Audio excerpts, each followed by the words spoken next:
You'll be hard-pressed to not find a single character without ethereal glowing eyes, or a floor that looks like an unused texture most other devs would stick far outside the realms of the playable map. Some rooms will be purposely opposing neon colors, and then the next room over could be a wall of flesh. The game was made on the Godot engine, a similar engine to Unity, which is becoming more popular over the years, and Ville has perfectly transferred his style into the engine.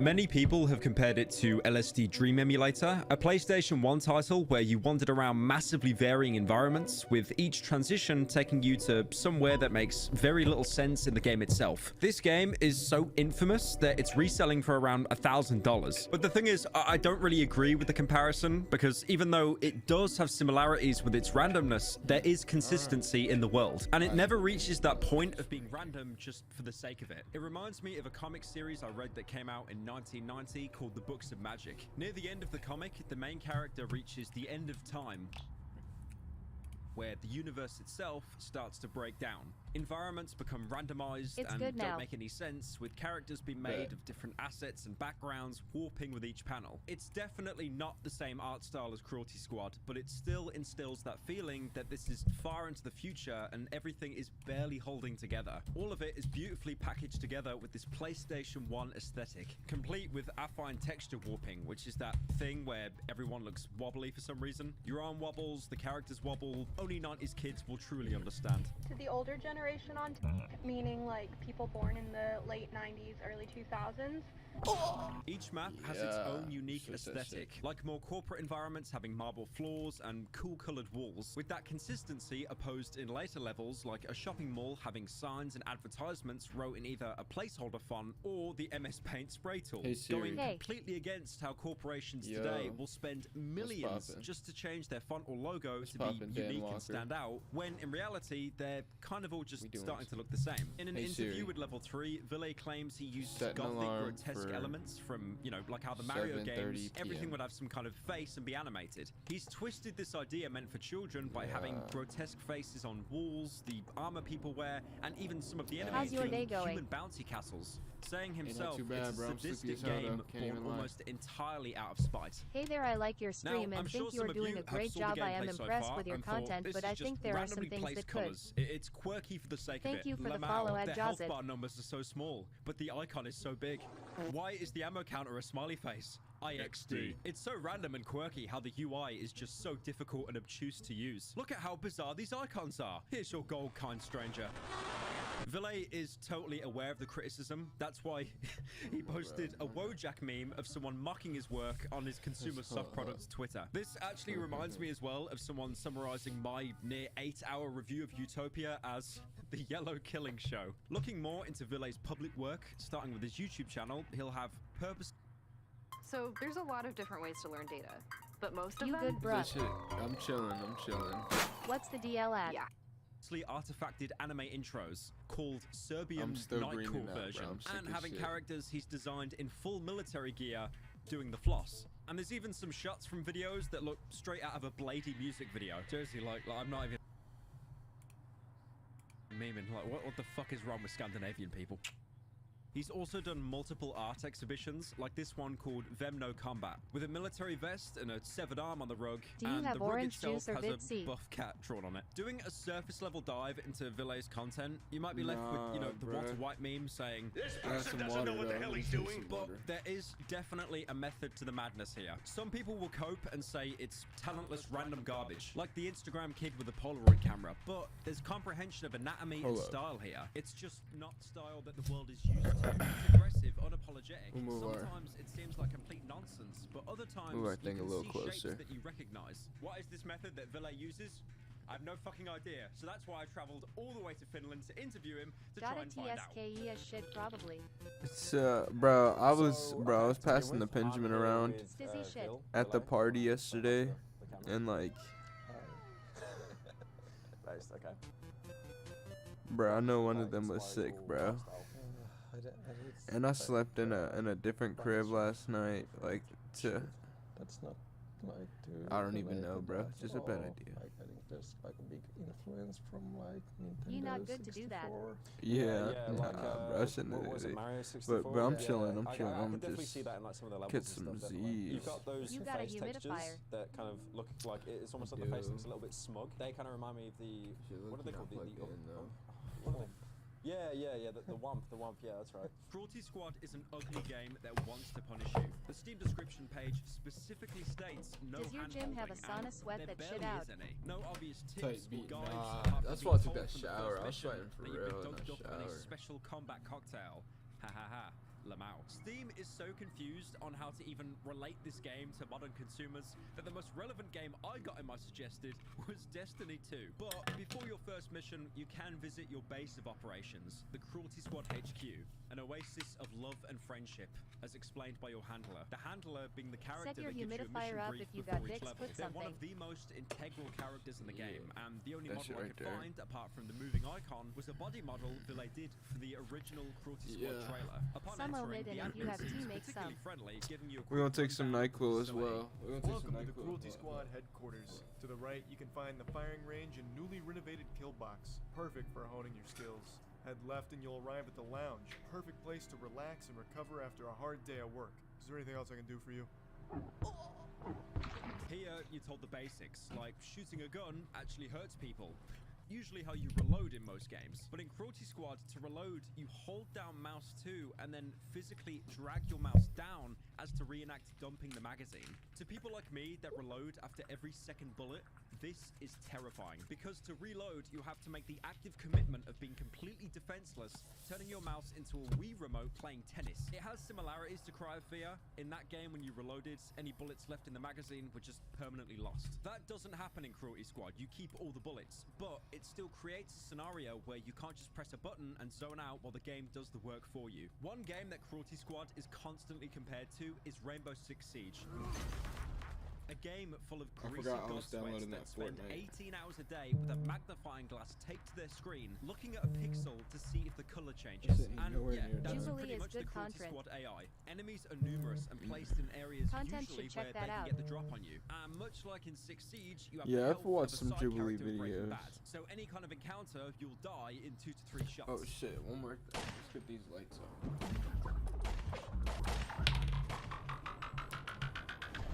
You do have the advantage of leaning around corners. The only was the writing of lean around every corner and shoot enemies with, complete safety.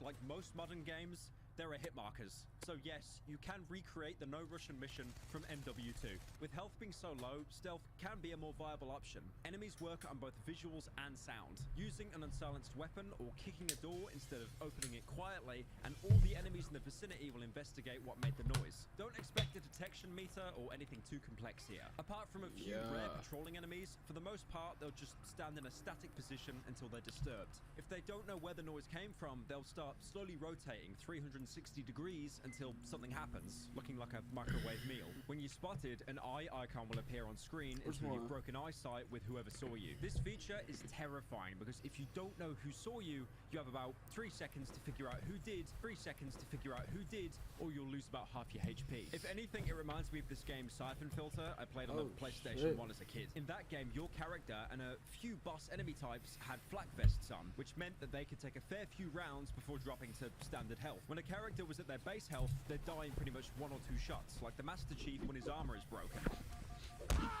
Now, you'd usually deal with flak-vested enemies by manually aiming in first person. Are you still only getting a paint job on your birthday? Then you need the new and improved Fleshy Pro 2.0. It's the auto. Things only started getting bad during the last couple of months. The soil turned foul, got a fleshy, rotten smell to it. All of our crops died. Then those things started harassing us. Not just my family, but everyone else living in the region. It gradually got worse and worse, and now everyone's gone. We did Ironically, it, guys. sanitize We the pen reached before 5 you use it million again. subs. As promised, I will cosplay hyperinflated, gassy Kali Zora Naraya Vos Normandy. It seems something invasive has taken over the village, with only a few people left now. What's more concerning, leaving the house, something happens in Cruelty Squad that's never happened before, and that's really saying something for this game. Your perspective changes to a I just POV got over of a sickness. sniper You'll sat need on a ridge with electrolytes their if you have sights on Gatorade. you. This is a pretty common trope in video games, Yeah. of you being put in the perspective of someone targeting you. It creates a huge feeling of urgency or needing to get into cover. But the weird thing is, the sniper never fires, I got a football and as soon game as you try to tomorrow. get a good look at them, they despawn, only to reappear again when you walk into their sights. The sniper will never actually fire unless you fire your own weapon, and because you're unarmed, as soon as you walk into their sights, you can't hurt them. You're only hurting yourself. One shot will half your health, and the next will definitely kill you. Weirdest of all, if you press the button to drop your weapon, the sniper will instead drop their rifle on the ground for you to pick up, only for them to get another rifle when you go back into their sights. You can do this as many times as you want, so there's like 50 sniper rifles lying on the floor. This is the part where I do a pseudo deep analysis of the Cruelty Squad agent's mind breaking down, thinking he's been targeted by people that aren't there, but I know that isn't the reason. Mostly because the Cruelty Squad community have gaslit themselves into justifying it's just a feature, quotation marks, and nothing else. What's already apparent about this game is some things in this universe will never make sense. Like how right next to where the sniper should be, there's a button that raises an elevator out of the ground made of You should skulls. full sleep, Not Brody. everything makes sense, and you'll probably never find out why. And that's exactly what interests me the most about this game. Pushing deeper into the village, you can see a house, but instead of being greeted by an Sleep NPC, well. it's someone who's been zombified, meaning we're on the right track to finding out what happened in the mines. You the got entrance Emma to done said today. mine is being protected by a golem, but more importantly, the swamp cultists we saw previously, who I still personally think are police that defected to escape the cities. They also have their own variant of the shock troopers we saw in the Alpine Resort. They don't act any differently, and they use the same weaponry, but it shows the cult are able to repurpose technology to suit themselves. Inside the mines, you can find what ore they've been scavenging. They're shaped like precious gems, but they pulsate like flesh. This could be pure biocurrency. Thank you. Cruelty Squad. Possibly there's some still naturally occurring in the world that the mega corporations haven't seized yet. Delving even deeper into the mines, it actually ends up becoming more civilized, with windowed arches and even chandeliers. There's a whole community of people living down here, and talking to them, the first thing you'll realize is how massively oversized their heads are. Our stock value is going parabolic. It's an incredible spectacle. You bought some, right? After G-Tech imploded, it was simple for us to take over the food industry. They seem to be talking negatively about G-Tech, a company that's listed on the stock market as a hot new startup looking to revolutionize computing and food. Now, remember that we killed the G-Tech higher-ups in the Paradise mission, which caused the company to plummet in value and flatline. Scrolling down the market, you can see Bezos Meatoids, saying it's a mysterious newcomer in the vegan meat industry. Competition of G-Tech's food business. Bezos stock market skyrockets once you kill the G-Tech staff in Paradise. I believe that these people run Bezos Meatoids, and this is pretty much confirmed by one of them commenting on their product. Vegan meat? Huh. Are you on your way to the DNA scrambler? There's definitely something more sinister here, especially how dire some of the people sound after talking to them for a while. My doctor diagnosed me with full spectrum mental illness, FSMI. I was sent here to recover. Honestly, Ford, when you best wake, thing if that you're ever happened feeling to it. me. I'm praying. I've become lost. The game files call these people fleshmen. Some of them aren't as friendly and actually will attack you on sight. You'd think with the oversized heads they'd be easy, just shoot them in the head. But these enemies have one nasty trick up their sleeve. If you give the body, they have a chance to drop the worm brain, a unique organ crawling with lab-grown parasites, meaning that these people are just victims of the outbreak from pharmacokinetics. And it seems that from that outbreak, they've started their own society. But apart from the brain, another thing happens. A live flesh rat will jump out the remains of the body and start attacking you. This can be chaos if you go into a room and start accidentally giving bodies. An easy enemy on their own, but the fact that they spawn a hard-to-see enemy without the life vision goggles makes encounters very difficult. I'm probably going to get some shit for this, but I'm going to put them in A tier. If you kill one, they'll always drop their own pistol, the Bag 82. It's said to be a strange experimental caseless pistol created by an ancient civilization. Foul odor. Who knows where it's been. This is another real-life experimental weapon that was never put into mass production, called the VAG-72, a Russian pistol. Only one of these pistols were ever made by its creator, Soviet engineer Vladimir Gerasimenko. Shit. Vladimir Gerasimenko. This was back in 1972, but there was also a VAG-73 made just a year later that was fully automatic, but again, only one of them exists. Both of these can be found in the Artillery Museum in St. Petersburg, Russia. Now, for For comparison, if the 1970s are being referred to as an ancient civilization, Cruelty Squad must be thousands, if not tens of thousands of years into the future. Despite having no laser sight, it's an incredibly accurate semi-auto pistol and has a huge ammo pool of 36 rounds a clip. At the cost, though, of not having a silencer like the starting pistol. I'll put it in C tier, mostly because of its lack of armor penetration and making the room go crazy the second you fire a round. Going even deeper into the mines, we can find the source of the meat. The walls become fleshy, with acidic bile pooling below. It feels like we're inside something. Pillars of flesh rise up and down, almost resembling a machine. Inside one of these flesh pits, we can find the flower chute. It's a head implant that, once used, will work as a parachute, slowly letting the player land to negate any kind of fall damage. It's a decent item for people that still can't get to grips with the grippendix, or more importantly, don't understand how gravity works, even in real life. But the real ability of the flower is how it stacks your momentum. If you remember the Icaros machine implant that gives you ridiculous jump height, it was discontinued because it would splatter anyone below into a fine paste.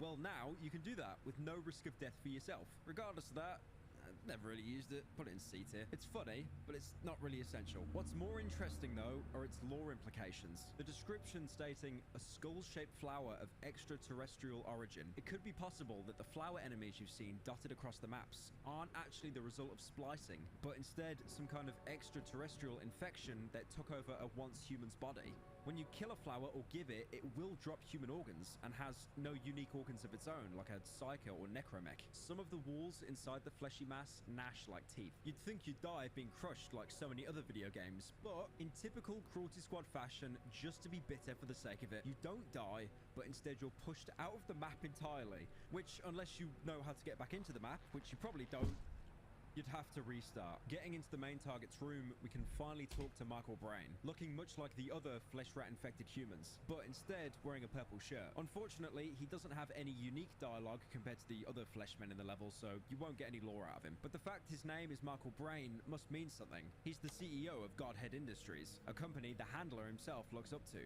Heavy industry literally meaning bigger size for everything, bigger buildings, machine tools, and overall large-scale infrastructure, usually having significant side effects with health risks, as heavy industry leads to immense amounts of pollution. For example, heavy metals that can't be chemically downgraded, so they lead to massive damage to the environment. A perfect company for this game's universe, where the cost of life is so low and profits are everything. Michael Brain literally was the brain behind Godhead, and one of the cornerstones of supporting this current world and ensuring its continued existence of profit and pain. But that leads into an even bigger question.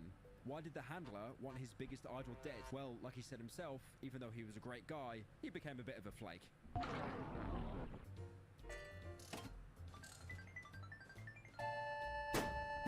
The next mainline mission is set for the most part at a casino. The corporate arch demon Elsa Holmes recently spent an evening at the esteemed Fatberg Casino and somehow managed to lose the entirety of her vacation bonus. She has been seething mad ever since then and wants revenge. If this was anyone else, we'd just laugh it off, but since it is her, they'll have to do something about it. That is going murder the owner of the casino in his office. You should try some of the slot machines while you read her. They'd be absolutely breathtaking. We already know this universe has people in it who take being above the rest to the next level. That being said, I still love how instead of robbing the place to get a bonus back, we're resorting to killing the owner instead. Someone who is probably just doing their job, even if that is scamming people out of their money. You could easily imagine places like casinos still thriving in a world like this, because most people, being nigh immortal, they're probably incredibly bored. Outside, you can see a huge rotating sign with the casino's name, and the casino itself, comedically enough, seems to be based on an open sewer, with the wallpapers being sewer grates and streams of sewage cutting through the casino. The name Fatberg is the name given to waste in a sewer that forms with non-biodegradable materials like wet wipes, oils, and fats, becoming these rock-like masses that block up sewers called fatbergs. Talking to the attendants, they'll usually cope how this is part of the design. Interior design is all about minimal Scandinavian sewers right now. It's so elegant. Now, if you wanted to, you can follow the handler's advice and go to the casino floor and try some of the slots. Usually, the result is you win $10, $100, or you lose and get nothing, with each slot machine being $10 to play. Honestly, you'll be hard-pressed to make a profit unless you run around spamming every single slot machine like a complete degenerate. So basically how most Twitch streamers used to play slots before the mass extinction event. Yes! Now, I thought the money you won would be immediately added into your account until I turned around and realized the machines actually eject your winnings on the floor as coins that you need to run around and pick up. So if you win a lot of money, enjoy looking on the ground and pressing the R key over and over and over again for the next 5 minutes. There's a couple of slot machines unique to the Fatberg Casino. Firstly, the meat slot machine. You can put in $10 like any normal slot machine. Your odds of winning are much higher. The only problem is everything you win is basically useless. The machine will spit out random props like computer monitors, bins, potted plants, and assorted body parts, not even dropping any organs for you to resell. But hey, at least you're winning something, right? But there's one more slot machine that the patrons speak very highly of. I heard the jackpot from the gun machine is very powerful. Some kind of advanced super weapon. Sat on its own special platform, you can try your luck for $10. The slot machine will start to spit out randomly generated weapons. Now, this is a great way to pick up some weapons I've mentioned before, but you didn't actually get a chance to. Especially armor-piercing ones like the rocket launcher. But we're not here for that. We want the jackpot. The jackpot gun has around a 1 in 500 chance of spawning out of the machine. That is 0.2% chance. So you'll either luck out and get it in the first couple minutes, or it'll take you several hours like it did for me. The problem is, though, the longer you take to win, the bigger the pile of guns that are ejected becomes. So you can't just run an auto clicker and let it do the work for you, because if the gun is ejected, it'll be instantly lost in the world's smallest pile of guns at an American school. Finally getting our hands on it, this is the Zippy 3000. Hours or maybe even days of your life, you'd be rewarded with something truly amazing. But then you realize you're playing Cruelty Squad. And you read the weapon description, and even that doesn't have anything nice to say about the gun. The ultimate weapon. In ejection failures and misfires. You'll be lucky to even get 2 shots out of this thing without blowing off your fingers. Ironically, much like how you won it, you're basically playing a numbers game every time you press the trigger. The Zippy has a 1 in 3 chance to fire, a 1 in 3 chance to fail to fire, meaning nothing happens, and a 1 in 3 chance to misfire and hit you, dealing 1 point of damage. It's not like the gun is even armor piercing or strong in general. It uses 22 long ammo. The same type of ammo Jesse Pinkman used in El Camino and got roasted for. You brought a 22? Jesus. I mean, we got empty beer cans around here. If you want to do some planking. Much like how Jesse did, you can shoot an unarmored enemy in the head and probably kill them. But the Parasonic D2, the game's starting pistol, could do that anyway, and better. It would never jam, and it had a built-in laser sight. This is the part where I'm supposed to say the weapon becomes powerful later on or has some secret ability against a specific enemy, but there's nothing. It is a literal meme weapon. It's based on the real-life USFA Zip 22, a gun that was a commercial failure due to having a myriad of malfunctions. You will find this gun all over YouTube videos calling it the worst gun ever. And firing it close up, the bullet casing doesn't even properly eject and gets stuck inside the chamber. The bolt is not actually touching the cartridge case. There is no real use for this gun except purposefully handicapping yourself. Someone actually uploaded a video called Cruelty Squad Zippy Only Run, but if it malfunctions, the video ends. And if you're wondering, the video is 30 seconds. F tier. You know the Zippy gun that you added? That I didn't know that was a real gun, and then I saw a video of a guy testing it, and it fucking misfired like 4 times. Yeah. It's such a dog shit gun. It's so rare to actually get from like the slot machine. Yeah. Yeah, I didn't actually test how rare it is. Like I've never actually gotten it myself. You never got the Zippy? Yeah. I've talked a lot about the casino, but not really much about the enemy presence. That's because there isn't too many enemies in this mission, if you don't know where to look. The casino floor has a few patrolling guards, looking similar to the Cruelty Squad agents that attacked you in the apartment, but these ones are much weaker, named Assassin in the map files again. They use an auto shotgun as well, but they can be killed with a pretty well-placed headshot. The funny thing is, if you boot up the HQ level, you can actually see these guys walking around casually. They're fairly easy to deal with. But they gain a huge advantage when you start to go through the lounges and get to your target, especially at one point where the entire floor gives way, ambushing you with a collection of pretty much every single enemy you've fought in previous levels. Now, even though they gave me the jump in the apartment, I didn't rank them then because there was only 2 of them, and they're very tanky, but then ones you encounter in future levels aren't as tanky, so I don't know, overall C tier. If you plan ahead, they're fairly easy to deal with. The casino owner camped in their office is armed, so can't be spoken to. But one thing to know is how he's a psyker, which, if you think about it, is kind of genius. Placing someone with psychic powers as the head of a place where people can be easily manipulated. With how the lounges are situated above the casino floor, it makes me think that there's been many instances that this casino boss has been watching above, manipulating people to bet all of their money just to increase his own profit. Killing the boss uniquely changes the level, because as soon as you do, the Cult of Order are called in to respond.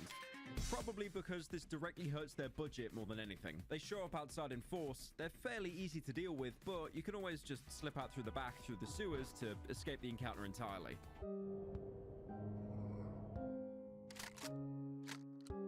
Idiot Party is when you finally start to move up in the world. You're not just killing successful millionaires now, but billionaires and maybe even trillionaires. There's been many conspiracies that the global elite meet in secret to form meetings and even rituals. Cruelty Squad confirms this by having the world's richest meet up anonymously in red costumes, and most of them being complete idiots. It's that time again. The elites from all over the world gather at the Rothenburg Fortress and wear their stupid rubber suits and masks. Don't you think it would be really funny if you went there and killed them all? Just fucked them up completely. Imagine their faces behind those masks. If you gored their hypnotist right in front of them. Oh my god, you should really do it, don't you think? I mean, why not? It would really make your day. They real automatons. They have no souls. Think about it.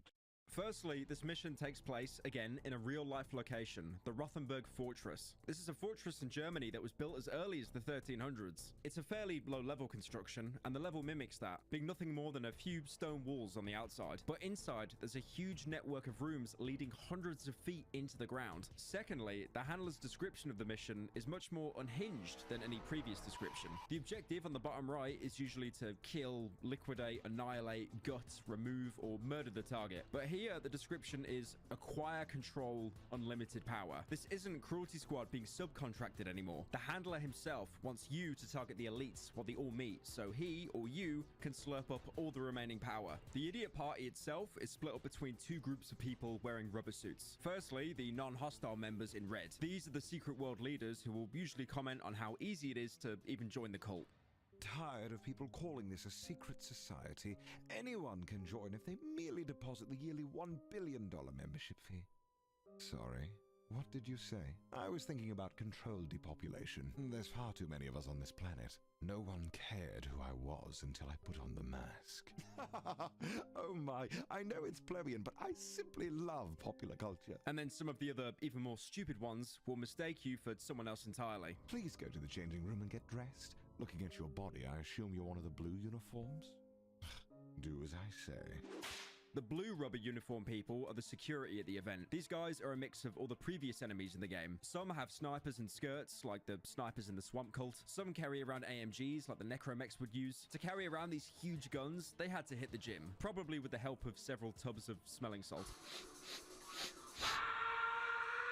I think that's why their models are slightly altered, having a huge pumped up chest. There's also more traditional patrolling security, but they're armed with a new gun, the Spectacular Dynamics MCR carbine, an incredibly fast firing gun with armor piercing. Although when using it, it has the accuracy and recoil of a drunk driver. A fair few years ago, I made a video on a game called Condemned. That is an amazing game, play it by the way, but that had a sequel called Condemned 2 Bloodshot. In that game, you play as a detective with crippling alcoholism, and trying to land a shot without a drink while aiming down sights, you have about as much luck as finding a woman comedian funny. The MCR is based on the Interdynamics MKR, a Swedish assault rifle that was meant to fire at a flat trajectory with armor-piercing capabilities. The weapon, like many Cruelty Squad real-life counterparts, never left its prototype stage. It's ironic that it was meant to have low recoil, but in Cruelty Squad, it has some of the worst recoil and spread in the entire game. I'm going to clump all the blue rubber security guys into B tier for their variety and also their strategic placement, and the MCR carbine in C tier.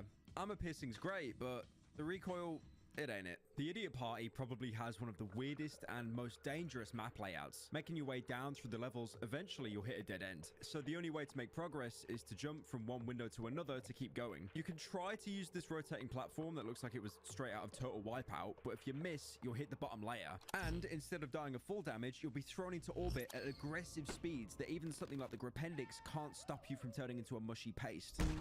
In classic Cruelty Squad fashion, there's an invisible platform you can use that no one mentions, and you'll probably find it on complete accident. At least in Dark Souls or Elden Ring, you'd see a message from another player saying, yep, you can use this, and then usually in front of them, you'd have an immediate message calling them a liar. Walking across this invisible platform, you can enter a room with a new gun on the floor, the security system's cerebral bore, probably the most unique looking gun in the game, being made of mostly flesh. Saying in the weapons description, it's a vat-grown bioweapon. It fires orbs that will track anything nearby except yourself and armored targets. If it finds someone, it will burrow into their head, eventually decapitating them. It only has one round, but will replenish ammo from you, so you'll lose 2 HP every time you fire it. Now, the way I'm explaining it, it does sound like a bit of a gimmick weapon, but it has one really unexpected advantage, because the bore itself has a lock-on ability, so you don't actually need to see your target to make a kill.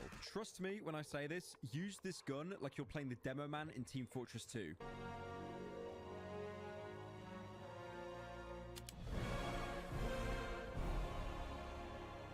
Shoot it around a corner, and there's a pretty high chance that it'll seek out an enemy and draw their head off without you having to do anything. Obviously not based off any real-world gun yet, but it's probably more close to the cerebral bore weapon in Turok 2. The guns look nothing alike, but functional, they're pretty much the same thing. One thing that's interesting is going into the game's files, the ball itself is actually the same texture as the Bioslave, the people that were grown just for sex in the Seaside Shock level. So this could be yet another use for that lab-grown meat. It would be a B-tier gun, but again, it's useless against armored enemies like golems and necromechs. I assume because there's so little brain left, it really doesn't have anything to bore into. So for that reason, I'll stick him down in C tier. Little fella. There's also another implant you can get in the Idiot Party as well. The same suit the shock troopers wore at the Alpine Hospitality. Entering a library near the base of the fort and walking across another invisible walkway, it's a torso implant that will make you completely immune to fall damage. If you hold jump when you land, you can actually bounce from the impact, which you can use for some sick B-hop strats. Even being referred to as it being used for the next generation of orbital drop shock troopers. You heard it here first. Halo ODST and Cruelty Squad are in the same universe. Confirmed. Game theory, seal of approval. You know what? No. Angry Joe, badass seal of approval. It's a great way to practice speedrunning because you can synergize this with the Gripendix. So for its pretty late game use, I'll give it a B tier. After finally making it to the bottom layer, you can find your target, called the High Priest. I'm very sure it's intentional that he shares the exact same model as your landlord did a couple levels before. He won't have any unique dialogue, but killing him, you're one step closer to obtaining unlimited power. But before that, there's another secret level here, and this one is easily my favorite. If you ignore the fort entirely and go through the back, you'll find a smaller entrance with a broken elevator. Halfway down, you'll find a blue suit guarding a door that you need a divine link to open, which, if you don't have one now, you'll have to go back into a previous level and beat it on punishment difficulty. Opening the door, there's a single Gutworks worker there next to the painting. Good timing. I just now applied the finishing touches to this place. I'll admit, it is strange seeing a Gutworks worker in an area you're not really supposed to. But I think in a more wider sense, they're actually meant to be the literal janitors or the architects of the Cruelty Squad world. I like to imagine that these are the people who clean up after you when you complete each mission. Either people you've killed or people that have killed you. In more of a fourth wall sense, they could be the ones actually making each level for you to play, or even a self-insert from Ville. It's never obviously stated, but even the official Cruelty Squad Discord server has the mods role being called Gutworks. They're janitors. Truly, the saddest of all things. And you know what the worst thing is? They do it for free. Going into the painting, we're taken to the last secret level. Neuron Activator.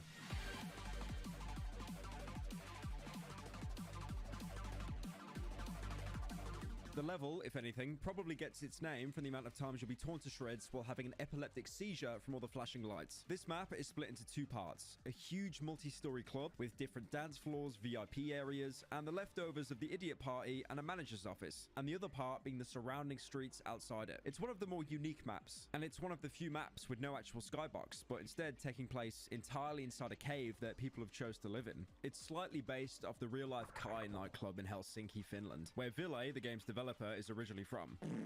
Bruh. Kai meaning echo in English. And that's the name of the club in bright neon letters right outside the main entrance. The mission brief even confirms this mission takes place in Finland. The former public housing ecology in Helsinki has recently enjoyed a bit of a housing market boom as a result of the biological weapons accident, wiping out 99% of the population. The new residents enjoy the rough, authentic vibe of the city and spend their nights partying in the former industrial district. The survivors of the depopulation detention incident, and the relatives of the dead have successfully hosted a crowdfunding campaign to get rid of the key people behind their misery. It is rare for us to do this kind of thing for people of working class background, but money, like love, is blind and based on transactions. I love how possibly tens of thousands of people dying isn't called a tragedy, but a depopulation incident. The clinical speak here really isn't too dissimilar from the Combine in Half-Life. Also, got to appreciate the commentary there, how no matter how disheveled and run down an area is, people will still use it for late night partying. That's why places like Berghain in real life thrive. A club in Berlin, Germany that is so hard to get into, you'll see YouTubers do a test to see if they'll get past the doorman and have a 100% fail rate. I'm from here, dude. I'm German. Oh, come on, dude. Clubbing in Berghain usually starts on Saturday and doesn't end until Monday, and some of the clubbers in the mission reference this directly. You know, if you keep it up, you can just, like, keep doing this shit forever. Like, this place never closes, you know, right? So you can just take a hit of gore and keep going. I've been here for weeks. Also, it isn't too well known, but Berghain was originally a male fetish club before being open to the general public. And going into one of the side rooms in the club, you can see a naked NPC with a bioslave. You know, the guys that have such low IQ that they communicate just by screaming. By the way, if you want to get into Berghain, it's not at all how you act. You just need to dress like someone who listens to Bladey and Aphex Twin 24/7. So someone like me or someone that watches me. It's not too hard. But before going into the club, Kai, if you go to the right from spawn, you can enter a bank. Inside, you'll see some armed tellers and security. Going past them, you'll have a corridor of doors looking like it's from a Scooby-Doo chase montage. Now, I don't want to alarm you, but every single one of these doors, except the right one, has a golem behind it. And if any of the golems hear another one being attacked, they'll all break down the doors and start chasing you. So, in reality, it kind of is like a Scooby-Doo chase, if Scooby-Doo was forced to watch the HBO spin-off Velma for more than 12 seconds. One of these doors will lead you into a bank vault. Breaking into it, there's around $26,000. But the real money is in the corner of the room. If you crouch, you can clip through the wall and find $1 million, represented by this gelatinous meat cube. If anything, it reminded me of the meat cube they shown off in 2008 for that Gears of War tech demo. Just before we get into the club, Neuron Activator has something really, really weird. Something that isn't in other maps, and that's a random encounter boss fight. Around the back of the club, there's an NPC that can spawn. He looks like a Gutworks worker, but has a slightly deformed face and runs incredibly fast. Even using your fastest movement implants, he'll be able to catch up to you instantly. Also, this guy, for some reason, has around 2,000 HP, so good luck trying to kill him. I mean, you could just shoot him in the head, because Ville forgot to code damage to the head done, so it's an instant kill, but you didn't hear that from me. When you eventually down him, he's named as Freak, and because he was named, like other NPCs that are named, once you kill him, he's permanently removed from the game. If you're on the lowest difficulty, you can even eat his body multiple times for health until he turns into Gibbs. I'm not even going to put this one on the tier list or try and do some lore analysis. It's just fucking weird. This is also one of the few levels that doesn't really have too much of a soundtrack. You'll hear a slow droning sound occasionally in the background, but the soundtrack for this level is mostly diegetic, because as you get closer to the club, you can hear the actual level soundtrack more and more until you're finally inside. And this is the single instance of the game's soundtrack working against you.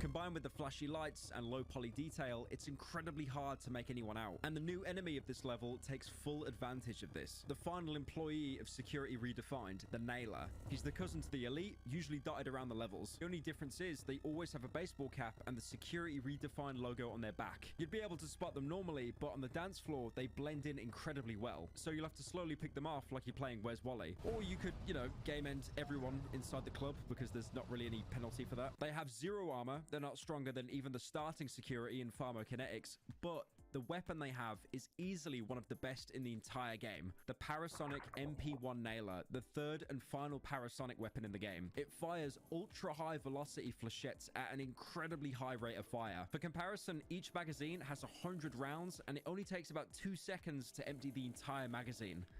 I guess you could say I just want to have a meaningful relationship with someone special.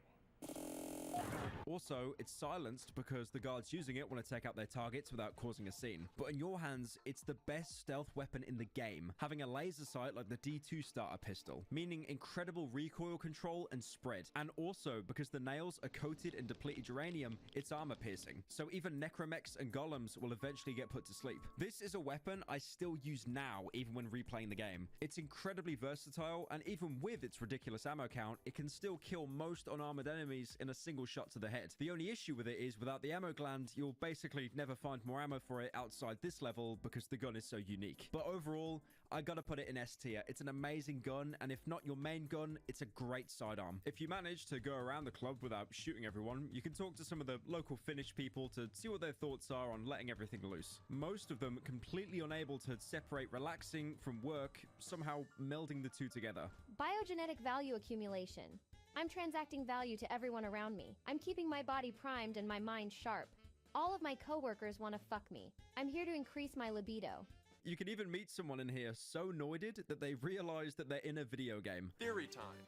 U.S. civilians are a writhing mass of flesh, vaguely connected by a vegetative, psychological link. Our value is determined by an extra-dimensional being who is toying with us. We have no capacity for thought, and we're simply an ecosystem of flesh. Eventually, going through all the dialogue, you'll have a chance to trigger easily my favorite line in the entire game. When the beat drops, I'm gonna fucking kill myself. By the way, he's literally me. Please also comment down below if you are literally this person. Oh, you don't even smile. Your targets for this map are real estate flippers, each wearing a green shirt and having random dialogue. They're the people who caused the death of the 99% of people in the area. Just to finish it off, why don't you give me a swift kick in the balls? You are 1 second late on rent. Die! So, in an incredibly rare instance, you're actually doing some good for the world. Your last target will probably be the club manager in his office, but he's being protected by a new enemy, the flesh pig. The only way I can explain this enemy is basically a vegan's nightmare. They're cubes of flesh, not even resembling a pig, and being on 4 legs.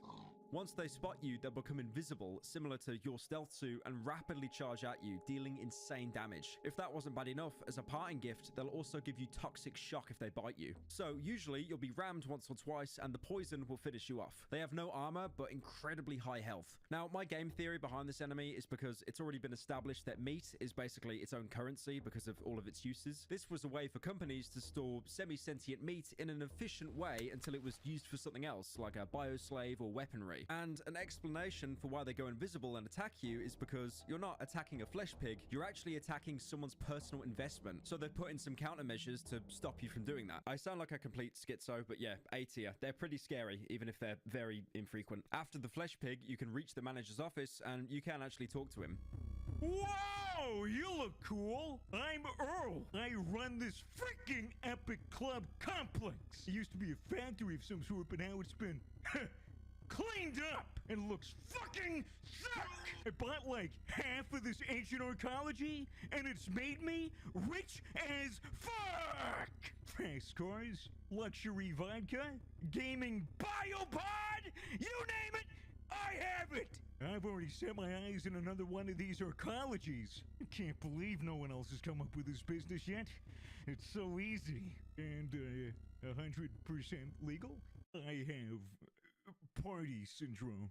On his PC screen, he has the screensaver of a happy face with the caption Life. Many powerful or rich characters have this symbolism near them in Cruelty Squad. Life is so cheap that the rich seem to semi-sarcastically plaster it around everywhere because it means nothing to them. Killing Earl, we're one step closer to achieving total enlightenment.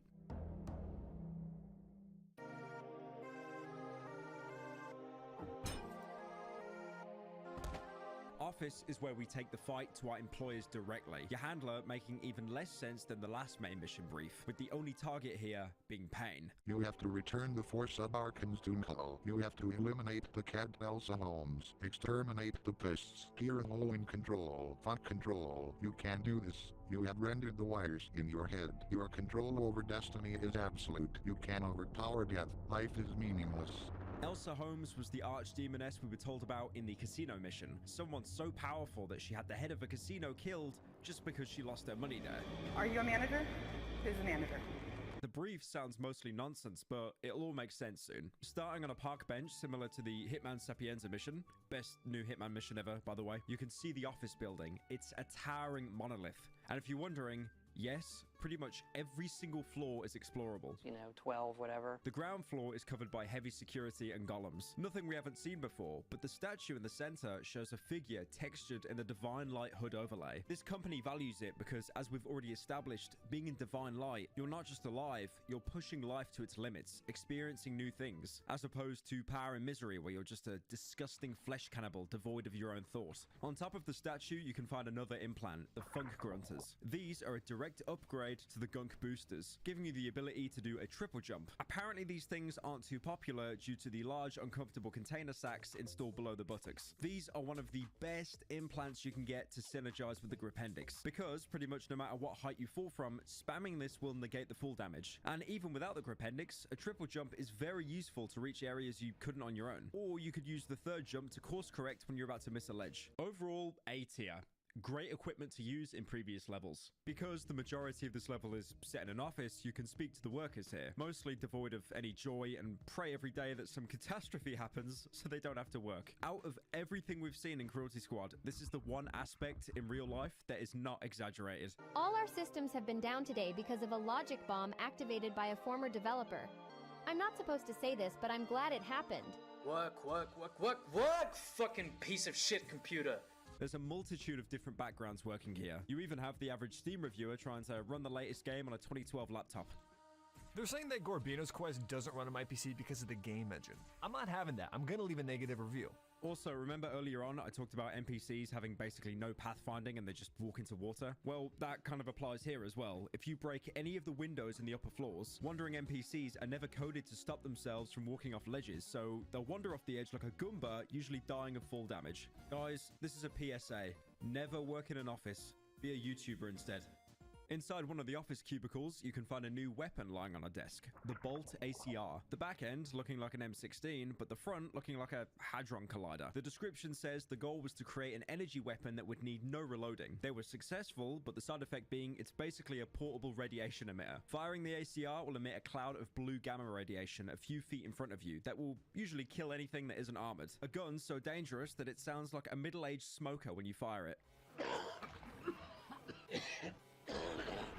Also, the gamma clouds last a while, so you can usually set it up as a kill wall for pursuing enemies. And also, because of how large the cloud is, you can fire it at a wall and it will clip through the wall and kill anyone on the other side. The problem is the clouds can hurt you though. Another staple of why this weapon never went into mass production is because test subjects ended up accidentally killing themselves. So it's best used when you backpedal when firing. It's based on the real-life Colt ACR, another experimental weapon from the 1980s. The gun would fire duplex rounds, a single cartridge with 2 bullets in it to increase hit probability, but it never went into manufacturing because it wasn't considered to be a significant improvement over the M16. But the scope of the gun was later used as an optical sight for the M145 machine gun. You can see, comparing the two models, how the Bolt ACR's barrel is just the real-life ACR's huge sight railing copy-pasted and wrapped around the gun. It's an amazing room clearer, but again, can't use it on armored enemies, and it's kind of heavy. Apart from Elsa Holmes, your targets here are the 4 heads of the office building. When your handler mentioned "fuck control," it's purposely put in all capitals. This is Control, the main hub of everything powering the economy, and each target represents that. The targets have no names, just numbers, starting with the first one. I am fine, I shine, I am simply divine. I am the head of the HR department around here. I am feared and loved. Human resources, simple material to be formed as I please, into my own image. That's how it goes here. My dream, a large ball of human bodies rolling across vast plains, flattening everything it comes across. I would love that. Human resources in a job aspect are usually meant to perform human resource management, like finding, hiring, and training new employees. But Control's HR is literally using humans as a resource, like gas or electricity, grinding them down to be used as pure biocurrency, someone who controls the masses. It's also definitely intentional that he has the same face model used by your landlord and the high priest in Idiot Party. Next is number 2. I'm a sad sack of shit. I huff and puff and suffer. I am number 2. I'm the chief technology officer of this shit show. I coordinate the code apes and make sure they're in as much pain as possible. I've been getting really into hell, both as a mindset and something to strive for in an organizational sense. There's something really intensely beautiful about it. Streaming is important. Number 2 being the CTO, their job would be managing all the internal and external technology within the company. They do this with pain and suffering because it gets the best results. Even turning the concept of hell as motivation because the worst place imaginable probably has the most productive workers, wearing a red mask to represent hell or probably blood being shed to get what they want. Basically, the average hire at working at Apple. Number 3 can be found in their office close by. I am number 3. I pulsate, I laugh. I'm the Chief Security Officer. Chaos is imaginary. Time is a frigid crystal of perfect order. From any point in time, it's trivial calculate any other. There's a limited number of possible steps. I can rotate time in my head. My job is pretty pointless, as security is inherent in everything. Some disagree with me. They suck. I mostly just drink coffee and play with my guns. I can rotate time in my head. These make no sense. Am I saying these right? Are you punking me?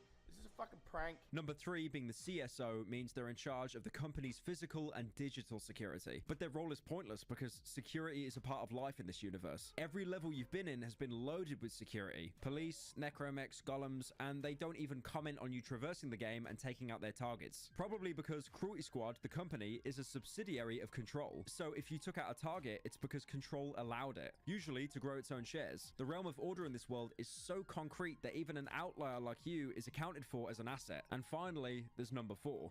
I don't really enjoy this number thing. I'm the Chief Finances Officer, but I also handle other types of asset liquidations. Oh, you work for me? Since you're here, could you deal with the others for me? I really hate this work environment. It needs a hard reset. Oh, you're here to do that? That's great! Get to it then, alright? It's not surprising being told by a target to kill fellow employees, and also mentioning a hard reset is just him saying someone else will replace the roles of numbers and Control nearly instantly. I like how you don't even need to exchange any dialogue and he already knows why you're here. Getting to these targets can be incredibly hard because they're pretty guarded. But remember when I said all NPCs will just blindly walk off ledges? You can shoot out the windows of their office and watch half of them just walk out on accident and splatter onto the pavement. Your final target, Elsa, is the hardest to reach. Going past her security up a private elevator and taking out her private security, you can finally confront the person who's arguably in charge of this entire planet, having a unique character model with her hair white and magenta eyes. Shouldn't you be at work? Can't you see I've got a business to run? I need to liquidate some assets. The Psycho Freak Nootropic company stock is down 95%. Serves them right. Business isn't just numbers on a screen. It's blood and guts. It's primal violence. If you can't handle that, then you should just jump out that window. All my decisions are based on the heat signature of the sun. The algorithm is proprietary. Even if you kill me, I'll always be here. You'll just ruin your life like the fuck up you are. You'll never figure it out, meathead. You can kick her out the window like I do with most women who speak too much, but she's right. If you kill her, with the limitless technology and funds, she'll just be regenerated, probably having thousands of backups in a lab somewhere to be grown at a moment's notice. Some targets you kill do stay dead, probably because they can't afford to be recombined, but Elsa and her team will just keep coming back, and her team are easily replaced. We know that some targets canonically come back because looking back on the Dark World mission, when we confronted our target, John Oliver II, no relation to the TV funny man, he asks us what we're going to do this time. He's someone incredibly wealthy who's just bored and wants to feel something. Looking back at the mission briefing screen, your mission was never to kill these people. It was to experience pain. Pain that you'll never break this cycle of transactions. But that being said, your handler has one more trick up his very fat sleeve.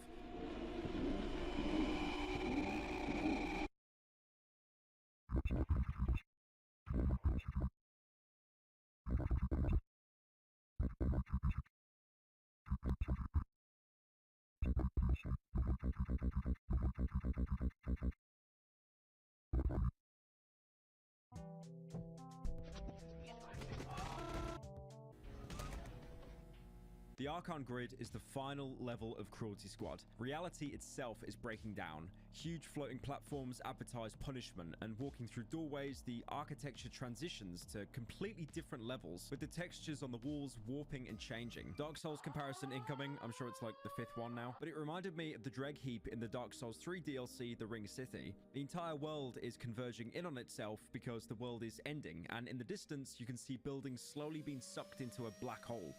Even the NPCs here, some made of completely random warping textures, either believe that they're sleeping or totally aware that the world as they know it is ending. I must be sleeping. Are you even human? So the world is ending, I guess? Is that it? Let me out. The level name itself describes the situation you're in. Philip K. Dick once wrote a book called Valis. It's fiction, but in it, there's a concept of understanding the universe as a matrix formed between two grids. The first grid being the concept of the human soul and its dignity, called the Aeons. The other layer being the negatives the soul faces in the face of death, called the Archons. The Archon grid itself is a representation of how poorly formed this universe is at a bedrock level. Killing the CEOs won't do. You're just pulling a weed out, waiting for more to grow. To truly change things, you're now in the center of the world, so you can correct things from the very beginning. Archon itself is Gnosticism, meaning the builders of the physical universe. Things aren't all bad though. If you go into a room directly from spawn, you'll be able to pick up an orb of pure enlightenment, regaining your bodily autonomy and giving you a divine link. This is an infinitely respawning item, and this level can be used to quickly restore your divine link to retroactively use on previous levels. Beforehand, we had to beat a level on punishment difficulty, which is grueling. And the worst thing, if you beat a level on punishment difficulty after the first time, you're not awarded a divine link, only the first time. But now, we essentially have an infinitely respawning resource of divine link. Your objective here is to disable the Archon grid itself, so reality can reset, but doing so is incredibly difficult. But as soon as you enter the maze, you'll be chased by these grid crabs. They move a tile at a time, patrolling until they spot you, in which they'll dart towards you. They have a very high chance of cornering players that don't know the layout of the maze, and worst of all, they're completely invincible. I'm not talking like zombies where, you know, you get a special weapon later. I mean, no implant, no weapon, nothing you can do or use can hurt or even slow them down. I mean, you could stick a block in their way, but that's pretty much it. Even at this point, when you're fully stacked with gear, none of it can help against these guys. Your jump gear is blocked by an invisible ceiling, and heavy weapons actually slow you down, so you're better off just doing a naked run and staying clear of them. Definitely putting these guys in S tier. They will roll you. There's many ways to complete this level, some by literally cheating, but the legit way to get through is probably the hardest. The level itself is incredibly open, but most areas are actually airtight with bulletproof glass covering the ceilings. So like I said earlier, you'll have to push rocks around, but you push some onto buttons to open the layer below them, giving you access to another layer. Stone rocks and floors can be destroyed but not moved. Marble stones can't be destroyed but can be moved. And crystal stones can be moved, not destroyed, but moving them onto a crystal tile will remove both the crystal and the tile, giving you access to another layer. The problem is, solving a puzzle with the crystal blocks takes time, and you're always being chased by a grid crab. Any mistake means you'll usually be bullied into a corner until you explode. After pushing your first block, you'll immediately be chased by another crab and have to run into a room full of marble blocks. In the center is a crystal block you need to solve the puzzle, but if you push a single marble block the wrong way, you can completely block yourself in, forcing a hard reset. I'm not joking you when I say I spent a good hour on this. The panic of not wanting to make a mistake or trapping myself and being hounded by an invincible enemy. It must be exactly how Pac-Man feels without any hard drugs. Eventually, after a long time, doing it right, you can drop down to another layer with more NPCs. Because the world is basically closing in, you have a mix of idiot party attendees, police, and crypto traders. The third puzzle, you have to drag a crystal cube around multiple corridors while being shot and while being chased. To even score this cube, I had to play Cruelty Squad like it was Five Nights at Freddy's, circle strafing around the monster so I didn't get caught. I do have to say though, as horrible as this level can be, one of my favorite things is the grid crab has no allegiance to anyone. It'll focus on you, obviously, but if it can't find you, it'll just kill every other NPC instead. I narrowly escaped into another layer past some guards just to see the crab catch up to them, and the fight was so messy, you could see the blood seeping from the floor above. By the way, quick heads up, if you don't want to waste 1 to 2 hours of your life, just equip the Gripendix, jump off this ledge at spawn, and swing all the way through to this small crack, and you'll end up in the exact same place for basically zero effort, you corner-cutting scum. The final layer gives you 2 directions. The first is a huge obstacle course with more guards, toxic water, and if that wasn't bad enough, the toxic water has Rottweilers in it. Reaching the end of the Birmingham segment, you can enter a small room with a unique NPC inside. What are you doing here, you absolute moron? Can't you tell you shouldn't be here at all? You better not touch any of my crap or you'll solely regret it, you dumbass. There are some things people like you shouldn't be allowed to mess with. Get out. This is a very interesting character, and the stuff he's been collecting even more so. I'll go into detail soon, but as Dutch Van der Linde always says, I just need time. Going in the other direction, we're shown the target and final boss of the game, a giant flower called Abraxas. It has numerous attacks like throwing enemies at you, shooting a laser beam that'll turn you into a microwave dinner, and huge projectiles that do insane damage. Its weak spots are its heads. and with each one destroyed, it'll eventually topple over, letting you into the center of the Archon grid to reset everything.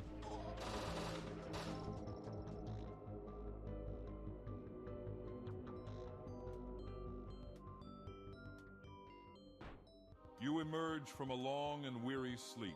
The world appears as a large flat plain of opportunity. The sky is boundless and blue. You are among friends. The air is fresh with the scent of the ocean. You have learned acceptance and forgiveness. But you lack knowledge and understanding. You will be trapped forever. The past is ever present. The sun smiles at you with eternal malice. And that's it. End of the game. Cheers for $20. Tune in next week where I play another game where it's all in their head. Did you hear me? No, obviously that's not the ending.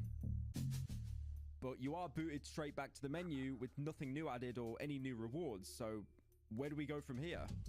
Looking back on the final boss and ending, who you killed was Abraxas, literally meaning the ruler of the great Archon of the heavens. A god or deity that's intrinsic to the Cruelty Squad world, as their face is present whenever you fail a mission. Abraxas is what people saw as God in the early Christian belief system of Gnosticism, and for a god to be as dehumanizing and cruel as this means that this world Cruelty Squad is set in didn't just become corrupt over time, it was always intrinsically full of insanity. The CEOs just sped up that process. This is the part where I get the guy with the red shirt and the mohawk to do the thing, but we couldn't afford him. The ending originally seems like a complete victory, but as you start to process everything and the narration gets more sinister and the music slows down, you really do start to realize that even though you're in this huge open skybox with a clear sky, you haven't really achieved anything. By killing Abraxas, you've essentially killed one of the protectors of the material realm, but the community has dubbed this ending the entrapment ending, because even though you've learned acceptance, the past is ever present. In reality, you've changed nothing. By killing Abraxas, you've essentially removed death from the cradle of life entirely. So now everyone can live forever, which is great because, you know, now it's a world without loss. But because lives are so mundane and meaningless anyway, also because the cost of life was so low to begin with, it's a short-lived victory and you've become trapped in a world you've created like a snow globe. I also like how it's hinted that you've basically abolished death by disrupting the grid. But if an NPC walks too close to you, they'll insta-gib. My ancestors are smiling at me. The biggest visible change you've done to the world is when you load up any previous level, the water will now have changed to blood. Probably because you've spilt the blood of a literal deity. There's also another theory that the Archon grid level isn't even real. If you remember from the beginning of Cruelty Squad in the intro video, your handler tells you to use the My Work app to log at least 15 minutes a day on the conditioning app to clear his mind in case he has any freakouts. The Archon grid could actually be the My Work app's conditioning, and instead of using it in its intended way, you break the programming. The spinning punishment I mentioned can also be seen in the shopping mall as advertising, and you can even see Gorbino's quest copies in the level, much like how you can find those in the mall as well. This could be an app full of subliminal advertising. Also, combined with the fact that the level is shaped like Pac-Man. With moving through small areas, it feels like a giant distraction. Breaking the app frees you, but it doesn't give you any true closure because the cost of life is so low, people are basically nigh immortal, but the quality of life is still rock bottom. It could be the handler's ravings became more and more unhinged because you haven't been using your conditioning app and you've slowly been having a mental breakdown, leading to you killing your own boss and her highest employees. From your perspective, because you designed the game, what would you say the Archon grid level is?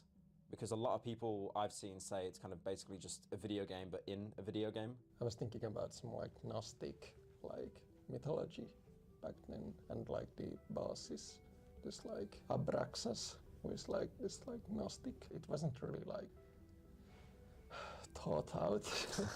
It's a lot of different textures from like previous levels, like even the walls, the floors, even like the models as well, yeah. The NPCs. Is there a reason why it's kind of all like kind of combining together?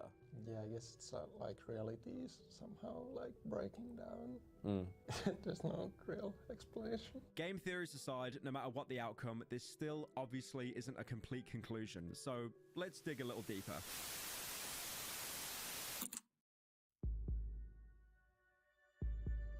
You might remember much earlier into the video, I had a throwaway gag about there being a house that you could buy for like $1 million. If you buy that, you're given a secret level to play with no objective apart from relax. You deserve it. Fake! After 30 years of sweat and tears, you have finally made it. You're a homeowner now. No more landlords. No more rent. You're a master of your own destiny. Enjoy this moment.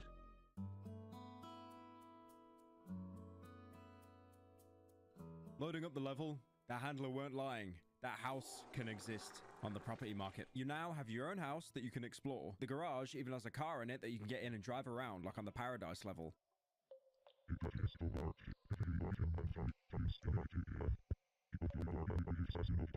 The house is mostly bare bones, having a bed on the floor, TV in the library, where you can read such books like Minecraft, the official Redstone handbook, or Tommy and It Says, the quote book, with such amazing lines as, in all honesty, I think I'd be a pretty bad shark.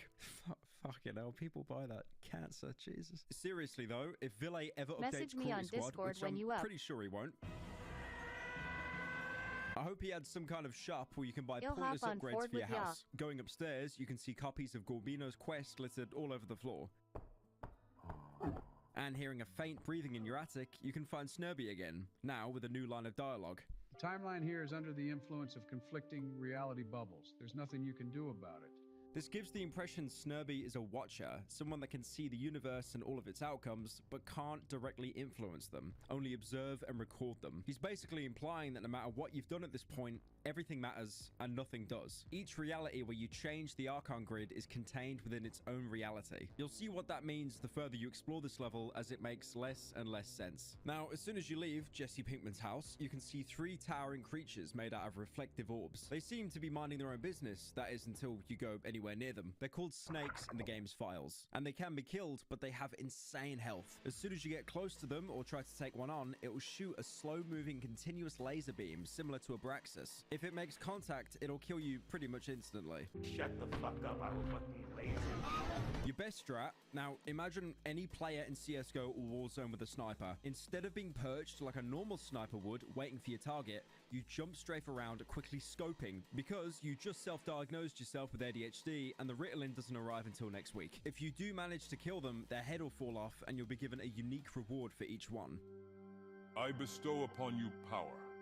The Golem exosystem is then added to your implants. This gives you the ability to actually become a Golem. The CSIJ level 6 Golem exosystem is a terrifying exoskeleton built out of unknown metamaterials. It increases your armor by 40%, but because you're a Golem, you start with 200 HP instead of 100. And now you've got balls for hands, which on the downside, you can't actually use any weapons anymore. So now you have to play the game like an actual Golem, running up to people and bitch slapping them to death. The armor also makes you immune to toxin damage, flesh rats, and greatly reduces full damage. Put this armor on in any of the earlier levels and you'll feel like how a Discord mod wishes they felt. A tier. Once you kill the next snake, the unseen voice will speak to you again. I bestow upon you metabolism. Been gifted the Raymond Shock Troop Tactical. It's a compact but incredibly powerful shotgun. For comparison, the Balotelli Hypernova shotgun fires 12 flechettes per shot. The Raymond fires 40, and while the Balotelli has to be pumped between each shot, the Raymond is semi-automatic, so will fire as quick as you can press the trigger. The only downside being its insane recoil. It's based off the Black Aces Peacekeeper shotgun, which is a commercial shotgun that actually went into mainstream production, being semi-automatic and itself being a modified Remington 1100. Overall, B tier, very good gun, but loses ability at range and has no armor piercing. Killing the final snake, the voice will talk to you for a final time.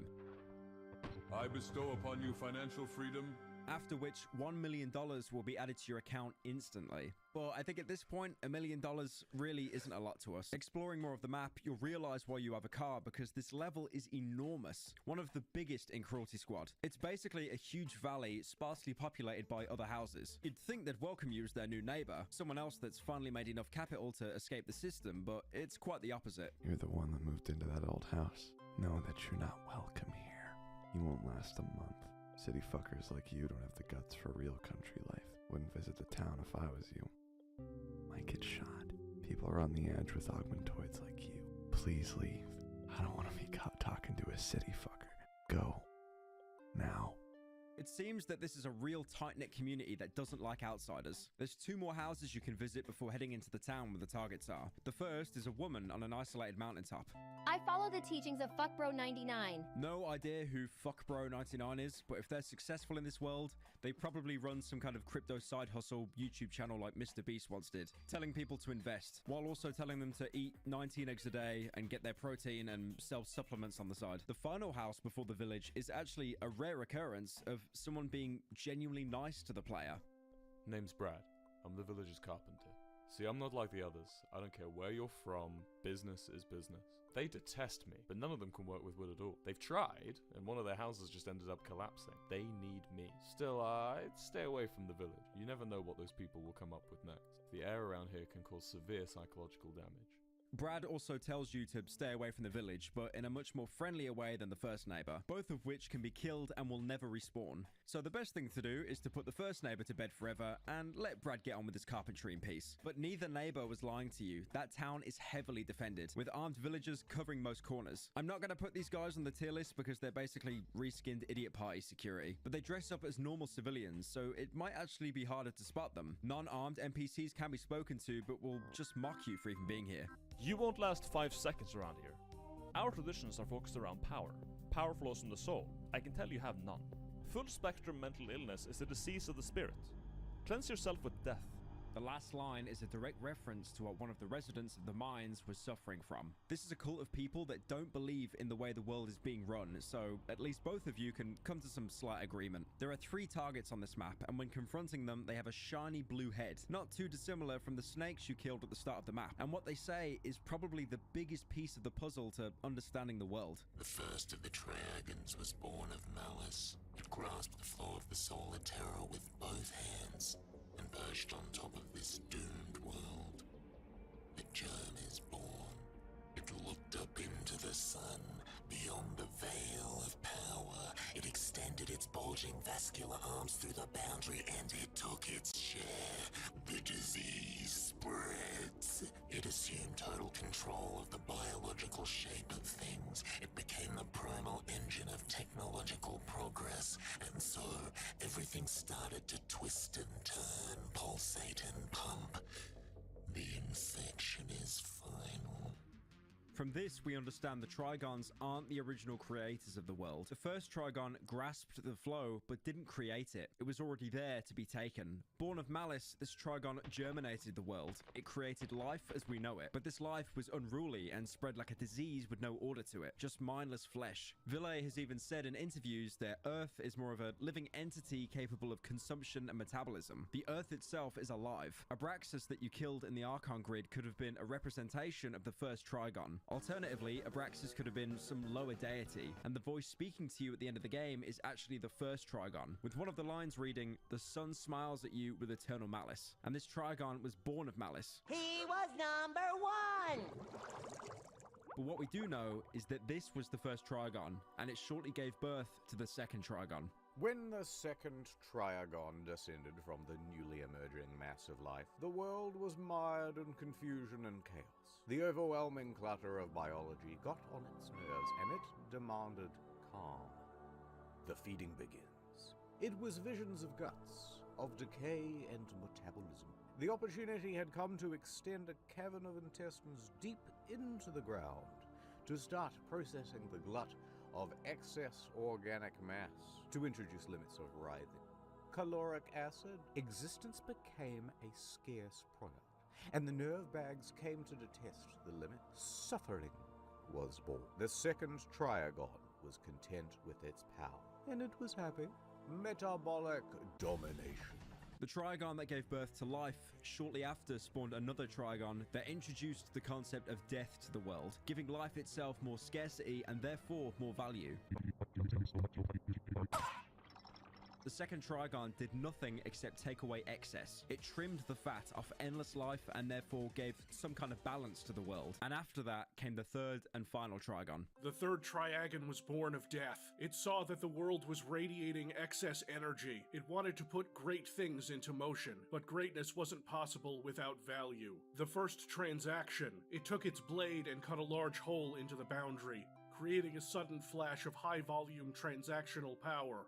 and just for a moment things seeped value into themselves, assuming souls, the second transaction. The hole was quickly mended, and the overpowering transmission of value was cut short. But in this moment the seed of primordial financial might was planted, and the world took on its transactional form. Conflict and discord emerged, and the third triagon was ecstatic. The third transaction.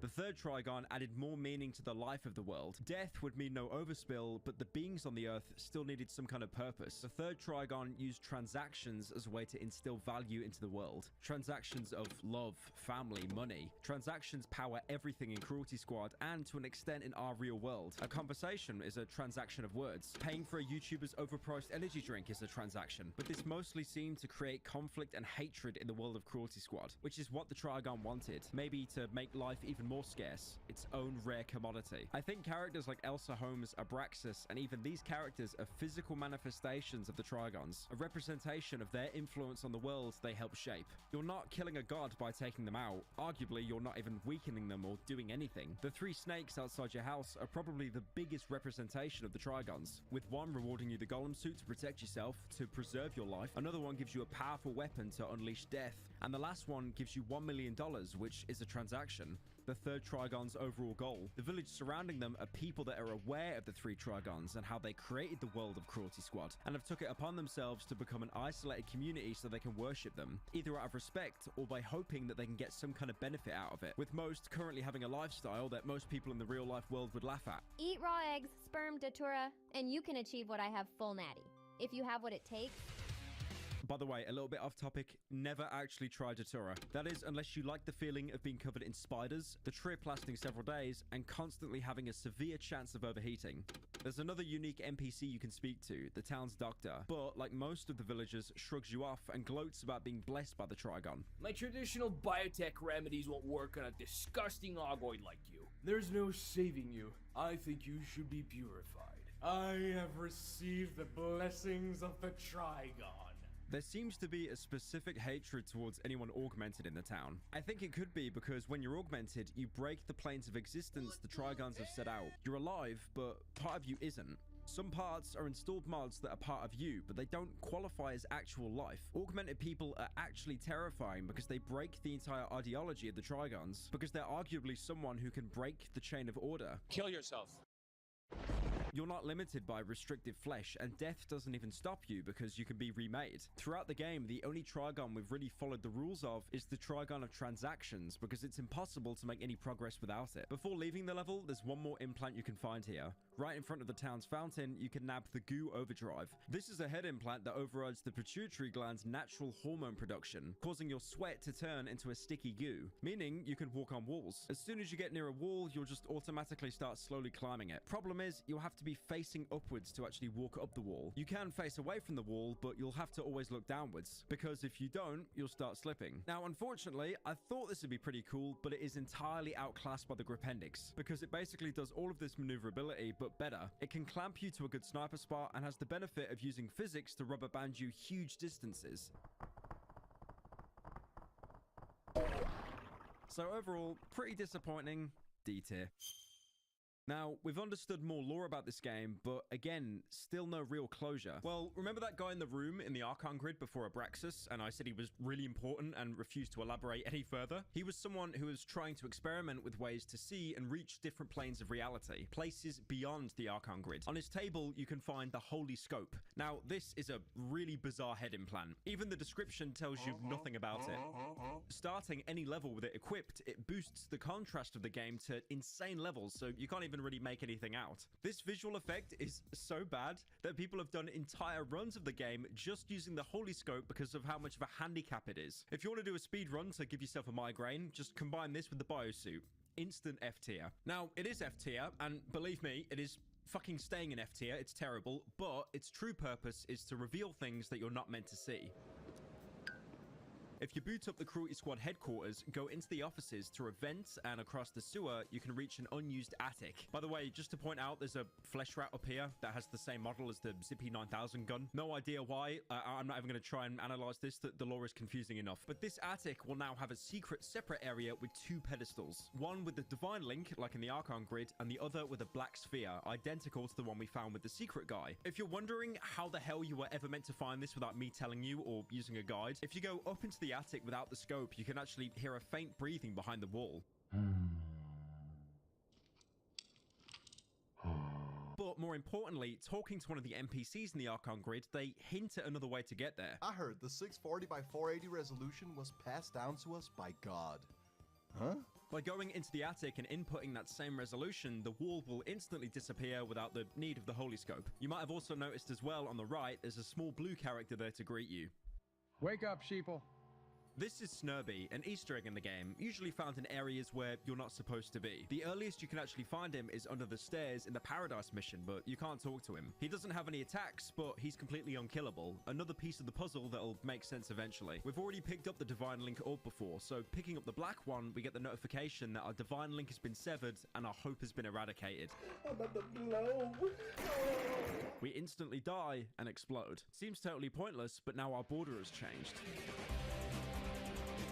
This is the last and final difficulty of Cruelty Squad. Hope Eradicated is the end game of Cruelty Squad, drastically changing each level while using this difficulty. Missions will now have more advanced enemies and completely new targets. From the main menu, you can see that each level has 2 final new rank slots. That's because Hope Eradicated is so vastly different, it has its own ranking system. The 2 categories being completing a level with and without your stock weapons. Now, remember the cursed torch I mentioned like well over an hour ago? The reason why I stuck this in S tier is because the torch has the ability to bump you straight into Hope Eradicated difficulty, well before you discovered any of these floating orbs at the endgame. Now, apart from that, the torch does have a few key differences. Firstly, your character will pulsate a faint red light, but also for every kill you get, you'll actually restore 1 HP, and you'll need it because Hope Eradicated is insanely unforgiving. The first thing you'll notice is how your border is now a fleshy blue and grey. Ironically, closest to Power and Misery's border, but even more decayed and rotten. Every time you jump into a mission with Hope Eradicated on, you'll have a faint red mist permeating the map, and the skybox will change to a bright red, the sun being replaced with a Braxis looking down on you, calling back to the ending text saying the sun is smiling at you with an eternal malice. The lakes and rivers of blood from killing Abraxas are now replaced with poisonous water that will give you toxic shock if you're not protected with the right implant, and each level's unique soundtrack is pitched down and slowed down.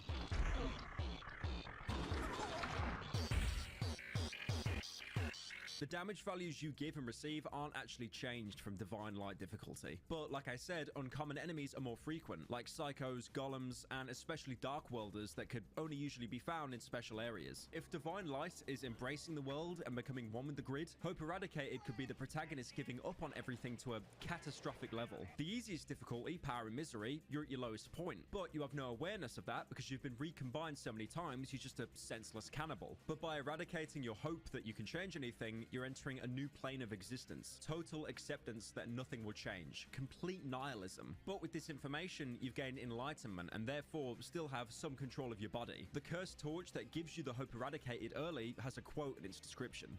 A strange device with a doomed aura. The light it casts feels wrong. The bond you have with Hope Eradicated is so strong that no matter how many times you die, you'll never lose it. The only way to purge it is to collect the Divine Link Orb in the Cruelty Squad HQ or the Archon grid. The latter, which will now be protected by a shock trooper trying to stop you from losing your enlightenment. Having your Hope Eradicated, you can perceive enemies that didn't exist in previous levels, and each mission now has a new target. Most targets talk vaguely and sparsely, almost as if they're adjusting to your existence. The first new target in the mission Pharmacokinetics, seemingly happy that he's going to die. This man is here to free me. What a beautiful angelic being. I will now rest. The second mission, Paradise, has a new 4th target not at all related to the G-Tech execs, hiding out in the compound at the back of the map that you didn't need to visit when doing the mission for the first time. Don't mean to brag, but the Alphabet Soup agencies have been tracking me for years. I've been living in this compound all this time. Though I did have a short vacation in the Alps just recently. It's incredible. You can just live out your life as a fugitive in a gated community. Those losers will never find me, and even if they did, they would have no chance against my elite security. He talks with such assurance that you're not going to do anything, probably because reaching the state of Hope Eradicated is so difficult. So basically, this guy moved to an entire new plane of existence so the cops couldn't find him. Average tax evader. Since Space Engineering has a new target, but no new lines of dialogue. But one thing to point out, he's made of the same random fleshy substance people were composed of in the Archon grid. Androgen Assault is when things get really interesting. You have a new target here, but he's protected by a door with an eye protruding. Usually these doors won't open and just speak gibberish, but with Hope Eradicated, we can tear it down. The target is another human bounty castle, the same as the chief of police who took too many steroids. You can kill him, and on the table is a new implant, the Cortical Scale Down Plus. This is a head implant that will shrink you down to the incredibly small size of 5'11". This has great retroactive abilities, as many levels in the past had small grates and openings that you couldn't fit into. Enemies also find it much harder to hit you because you're playing the equivalent of Odd Job in GoldenEye. This is great for risky shortcuts if you're trying to speedrun for extra cash, and your weapons still do the same amount of damage, so think of it like Ant-Man rules. The only problem is, because of your small frame, a single point of damage will instantly drop your health to 0 and kill you. But again, it's pretty hard for them to get a shot on you, so A tier. Within the same level, there's an incredibly small doorway that you can only get into with the Cortical Scale Down. Going inside, you can find a lone NPC on a fleshy platform. A mouse of pain, mouse of shame. What are you here for? I'm worried about your homunculus. It has been playing too many video games recently. It's important to take a 15-minute break once an hour. Remember to eat, sleep, and stay hydrated. That's my message to all beings of flesh. Good luck on your travels in this world and others. It seems that this NPC is aware of you, the player, referring to your shrunk-down character as a mouse of pain, but then turns towards you, making sure that you take a break and stay hydrated. It's interesting that when we start to go out of bounds where the game wants us to, we slowly start to break the fourth wall. I've already said, but targets on Hope Eradicated can be extremely weird. Mall Madness has a flesh man dressed in green. Apartment Atrocity has a golem with pizza textures. Seaside Shock has a guy that looks like he's made out of pure battery acid, but it's a while until you get to a target that you can actually talk to. In Bug Business, you have a second target right outside the painting to the Miner's Miracle area. I'm about to master the swamp. Becoming swamp form? Soon it'll be over for all of you. My pores are big and they ooze power. Witness my rebirth. In a week or so, it's going to be breathtaking.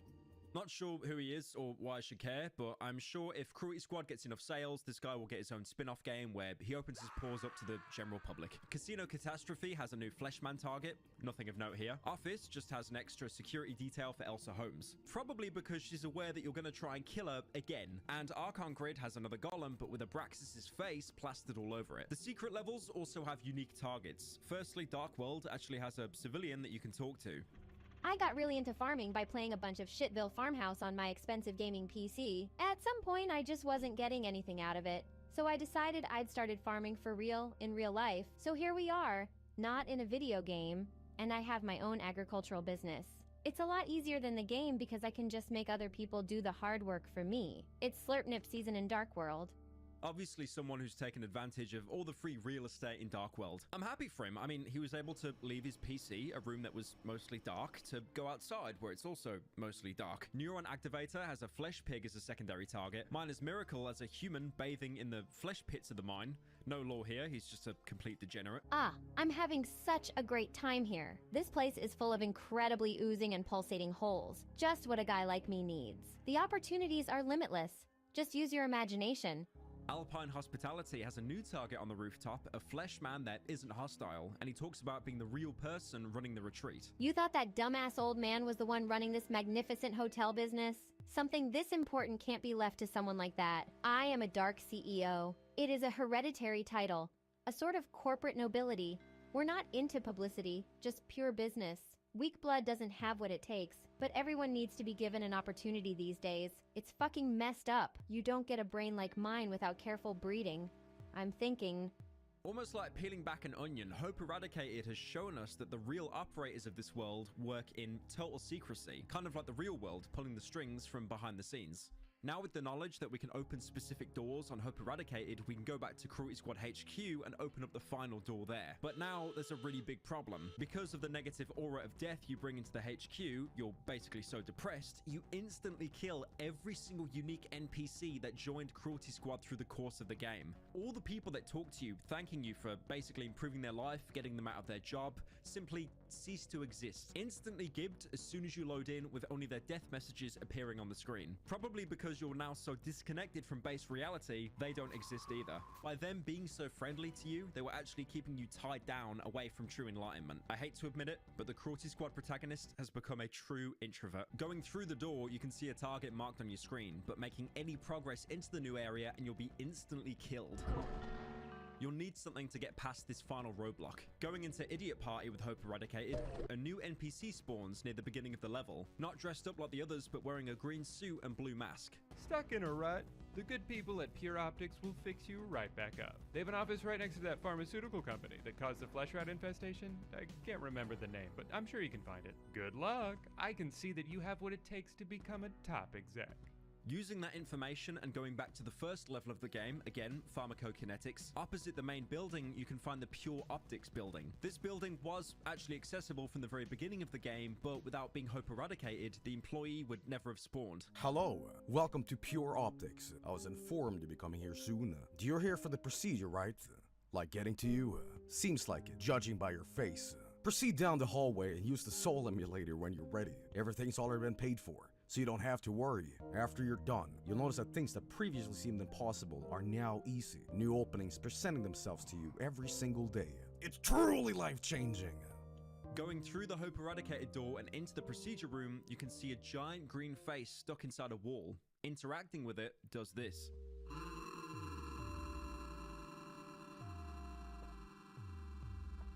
The procedure was to remove the first trigon from yourself, life, and fully embrace the second trigon, death. Throughout the game, you've been reconstructed endlessly, and even though life is basically eternal and affordable, it's meaningless. The difficulty borders represent different stages of life, some more prestigious than others, but by having this procedure, you've changed from an entirely alive being to an entity of death, unbeing. This is arguably the only permanent upgrade you can make to your character in the entire game. Like I said, it's not an implant, it's completely permanent. Death is so embedded in you that there's no way to return back to life. But that being said, that's not necessarily a bad thing, because by switching from life to death, it's basically all buffs with no downsides. Apart from the health icon changing dramatically, you gain a 0.1 plus speed boost. You're also immune to the Bolt ACR's radiation cloud, meaning you can spam it with no downsides. You know what? Fuck it, I'll put the ACR up to A tier because of that. It also gives you the ability to pass through the field in the Cruelty Squad HQ. Once you do so, the layout is ancient, like penetrating an old castle. And, like any level of Wolfenstein, the place is full of hidden secrets. Going directly right through a crawl space, you'll come to a library where you can speak to another unique NPC. This world is a bloated, festing shit heap. And that's why I love it so. A plague-infested sphere teeming with life, ready to blow and spread its spores. Out of this reality, many more will be born, each just slightly different, mutated, life reconfigured, magnificent. This NPC is interesting because he can't be killed. If you shoot him, he'll just say, "Stop that! Stop that! Stop that!" You can decapitate him, but he'll still scream at you to stop. By talking about the world in such a negative way, but reveling in it, it sounds like he believes in the first Trigon, the Trigon that gave life to the world. That life was unruly, like had cancer spreading around without any order or death. But he doesn't seem to take that as a negative, implying that this reality is one that will give birth to many more. Also, if you remember going into the Dark World, there's an NPC you can speak to that says, "There's an infinite amount of dimensional planes. They all contain the same amount of suffering." There's also another implant you can pick up here. If you head straight forward and go down some stairs, you'll find some flesh men and a headless necromech. Both of them are protecting the Abominator implant. Now, remember when I said the Gripendix was basically the best implant in the entire game? This, somehow, if you can learn how to use it, beats it. The Abominator creates a reality bubble where the unbearable weight of life is reversed. Essentially, it totally inverses gravity, but only for yourself. So you can jump over entire mountains instantly. Open levels let you evade pretty much every enemy, so you can instantly get to your target and leave before anyone even knows you're there. It's better than the Gripendix because it basically has infinite range. But that being said, it is much harder to master, especially when trying to land on the ground without becoming a gooey paste. Look at the Abominator as a way to get infinite verticality for free, but it can probably make you nauseous from using it too much. That being said, it's great! S tier. Confronting the target at the HQ, he wears the same clothing you do, but the colors are opposite, having a green suit with blue armor as opposed to your purple suit with red armor. He also has the life logo on his chest and forehead. Now, I know what you're thinking. You're quite far into a parasitical video, and this is the big reveal where the guy turns around and says, I'm you, and this all took place in the head. But trust me, it doesn't go there. It is better than that. This is the CEO of Cruelty Squad, and if you kill him, you can take his place. The problem is, with all the wealth he's accumulated, he's insanely powerful, and as a health pool so big, it will actually take several hours to kill him. He's also armed with his own parasonic C3 DNA scrambler. And if you're shot by it, you'll get the notification that your body feels weird until you shrink and you can't use any of your weapons, forcing you to hard restart the level. There are a couple of ways to kill him. A popular way is by using the Snooze Fest Trank pistol to put him to sleep and then spamming the bolt ACR to try and send him to heaven after around a minute. There is a method that I prefer, but it does take a little bit longer. Ignoring the boss and going to the upstairs area, you can come to an area with a golem. This golem, even though he looks like a regular golem, should not be mistaken. Now, look at the model. You see all those little holes that would like instantly trigger anyone's typophobia? This is the game's one and only flechette golem, cruelly placed in a tiny room because as soon as he dies, he'll instantly explode into 1,000 flechettes, impaling you instantly unless you attack him with something delayed, like a rocket launcher, so you have time to get out. Now, I shouldn't really put this guy in like a tier list because there's only one in the game, but the fact that he catches so many people off guard, and also the fact that he's incredibly based with how bitter he is at dying that he'll try and take you down, let's put him in S tier. Past the golem, you can find one of my favorite weapons in the game, the ZKZ transactional rifle. The third Trigon's entire motive was transactions, and this is that belief in the form of a gun. On its own, it's a cute gun, obviously modeled after the SKS, the 1945 Soviet semi-auto carbine that's popular in pretty much everyone's favorite game, that being Call of Duty Mobile. It has the exact same magazine size and looks practically identical, except for the iconic bayonet missing. It does decent damage, but the real ability comes from the weapon's description. Primordial weapon attuned to the beating heart of the financial system. The more money that you have held in the stock market in total, the more powerful each round of the ZKZ becomes, maxing out at $1 million invested. This is what the gun sounds like with no money invested. And this is what it sounds like with $1 million. You can imagine what happens to the CEO after I hit him with a single bullet after I invested $1 million into vegan meat. The only real downside of this gun is no matter how powerful it is, it will never be able to penetrate armor, which stops it from becoming a complete carry weapon, as you'll still need an armor-piercing secondary. But still, amazing gun. S tier. After killing the CEO, you can go through the door that he was protecting, a giant grinning face with the word life plastered across its forehead. I weep. You are a rotten husk. You overflow with boundless power. You have the soul of an emperor, sacrificial hero, blessed by primordial luck. Your friends are in hell, yet you smile. Only good things will come to someone like you. Set goals. Have a 10-year plan. Invest. Wake up early. CEO mindset.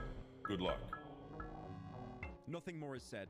The music will just keep ramping up in intensity until you're kicked to the main menu. By killing the CEO, you've taken his position, making you arguably the most powerful mortal in the entire world. Whoever's speaking to you could be the first, second, third, or even all of the Trigons speaking as one person. Oh my god, young man.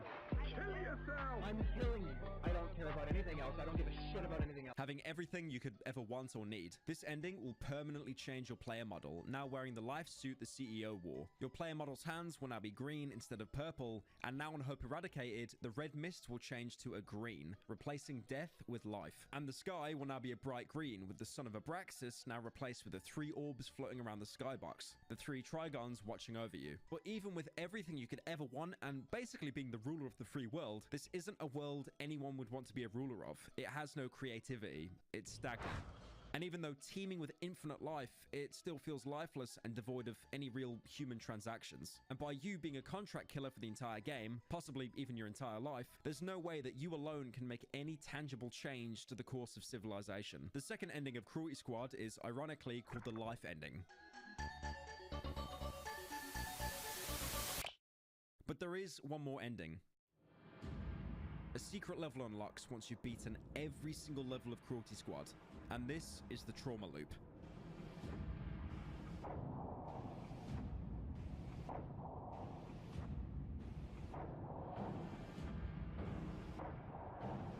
The endless dialogue sounding less like an order and more a prophecy that was years in the making. As a successful member of society, with a stable unflinching psyche and limitless drive, natural affinity for finance and domination, you have been selected. No, you have been effortlessly guided by divine, biological trauma towards this moment. The gates of destiny fling open, and once again you are left standing on pulsating nothingness. A strobing headache of the soul. Your objective here isn't to kill anybody, but to locate the Cradle of Life itself. This is probably the most anti-Cruelty Squad level in the entire game. The soundtrack is a low, droning sound, which oppresses the semi-sarcastic, upbeat, or at least action-packed beats of previous levels. The entire game has promoted experimentation of different playstyles, mainly through your implants. But as soon as you boot up the level, you'll get the notification. A malign influence strips you of power. This will render any implants you've installed completely void, except death, because it's not a removable implant, it's part of your character now. There is actually one more side effect of being graced by death that I didn't mention. You now have the ability to wall jump while sliding down a vertical surface. This is a great alternative to the Gripendix, which you can't use right now. The game knows this because you'll have to do some wall jumping segments over spikes that if you touch will instantly kill you. So if anything, treat this level like you're playing Titanfall 2. It's a great way to make you feel vulnerable again, especially if you've relied on a certain implant. Me, for example, I use the stealth camo way more than I actually want to admit, and now with this layer of darkness, enemies, most notably snipers, can see you before you see them. No implants also means no movement gear, so the triple jump I'd be so used to is taken away, meaning I'd now have to use the kick jump boost I learned at the very beginning of the game before even having any equipment. An interesting thing to note about this map is it begins in the exact hallway the Archon grid does, in a blue office block, but looking behind you directly from spawn, you can see a reflective texture not seen anywhere else in the game, almost like we've stepped from the Archon grid into a lucid dream. The Trauma Loop is an incredibly dark map, and that won't change depending on the difficulty you're on. The red or green mist of Hope Eradicated doesn't even appear here. Instead, a black fog covers the entire map, with only two things being visible at any distance. The sky, which looks sickly and rotten, something From Software would shamelessly steal for the Dung Eater ending in Elden Ring a year later. And the second thing you can see is the Cradle of Life itself, but trying to get to it directly won't work, because even if you survive the fall, there's a flat kill barrier placed all across the map that'll one-shot you before you can hit the ground.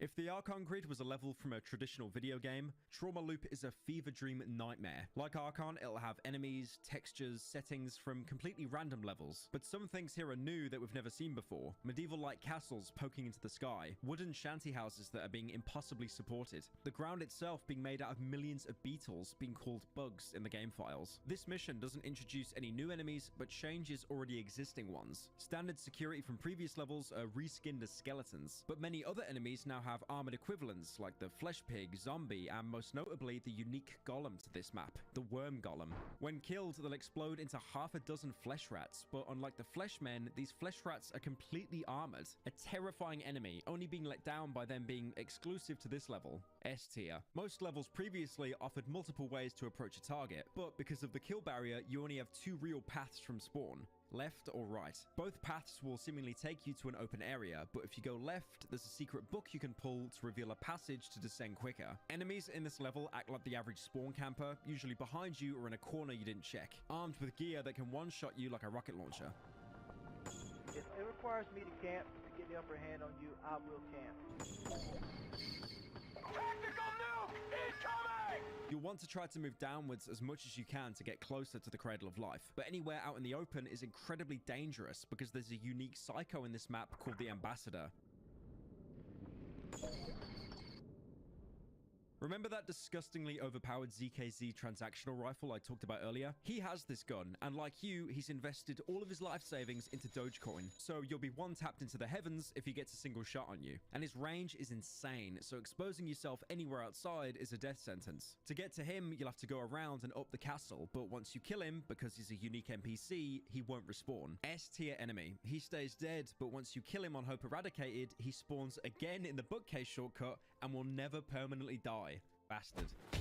Past the Ambassador is canonically the last implant in the game, the Biojet, found in a wooden barrel of toxic wastewater. It's a torso implant that's a softer version of the Abominator or Gripendix. Replacing your kick, you can smoothly glide upwards infinitely thanks to a stream of warm liquid being pushed out of your back. It has no cooldown, no limit on height, but its speed can be a bit of a hindrance. The Gripendix or Abominator can be tricky to use, but once you master them, you'll be S-ranking every level with ease for max payout. The Biojet is almost like a training tool to get you to use the other equipment. It's still amazing on its own for gliding and shooting targets, but it's not really something you'd use for speedrunning tactics. Still great.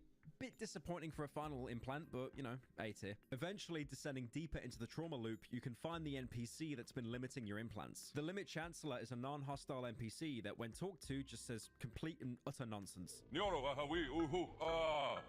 Killing him, you'll get a notification that he died, meaning he won't respawn, and anytime you repeat this level after completing it, you'll be able to use your implants. That's great, although they still have massive limitations. That kill barrier I mentioned earlier will never go away, and using game-breaking implants like the Abominator will actually slowly drain your HP until it kills you. Surprisingly, the Extravagant suit, for as much as it's completely useless, has a really good feature here. Because the way it's coded, any amount of damage will instantly drop your health to 0 and start the countdown timer. That's any form of damage. So the kill barrier won't actually kill you, but instead drop you to 0 and start a 5-second death timer. So if you're a Grease God, you can still make it to the Cradle of Life in time for one of the easiest S ranks in the entire game. There's a single weapon to be found in the trauma loop, arguably the best in the game. In a single small castle out in the middle of Blighttown, you can find it sat on a table waiting for you. This has easily the worst name in the entire game. I'm just going to try and pronounce it for you. The Abscess Ironworks Lux FF374F727CE9D6DE93BE 0793733C321 is an incredibly oversized energy weapon using xenon ammo. With its negatives being it slows the player down more than any other weapon, and the name sounds like Ville fell asleep on the keyboard.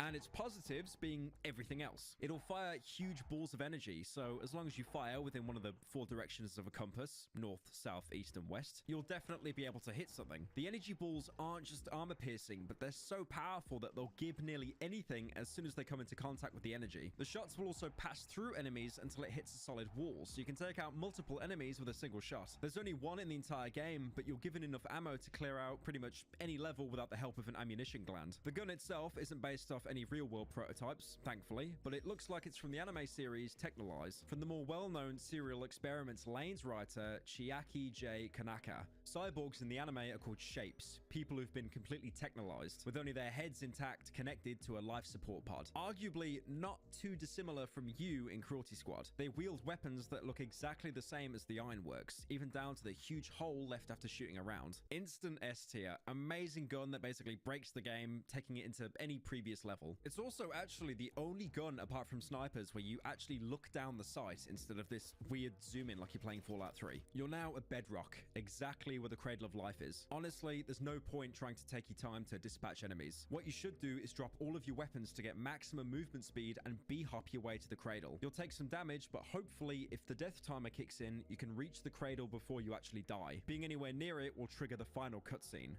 the true ending of Cruelty Squad, and possibly the most confusing. With the game breaking down into assets, the death health icon in the background, random sketches from Ville, and icons flashing rapidly on the screen, and then the final message. A point in the horizon, a melting scene from your childhood. Your mortality is showing.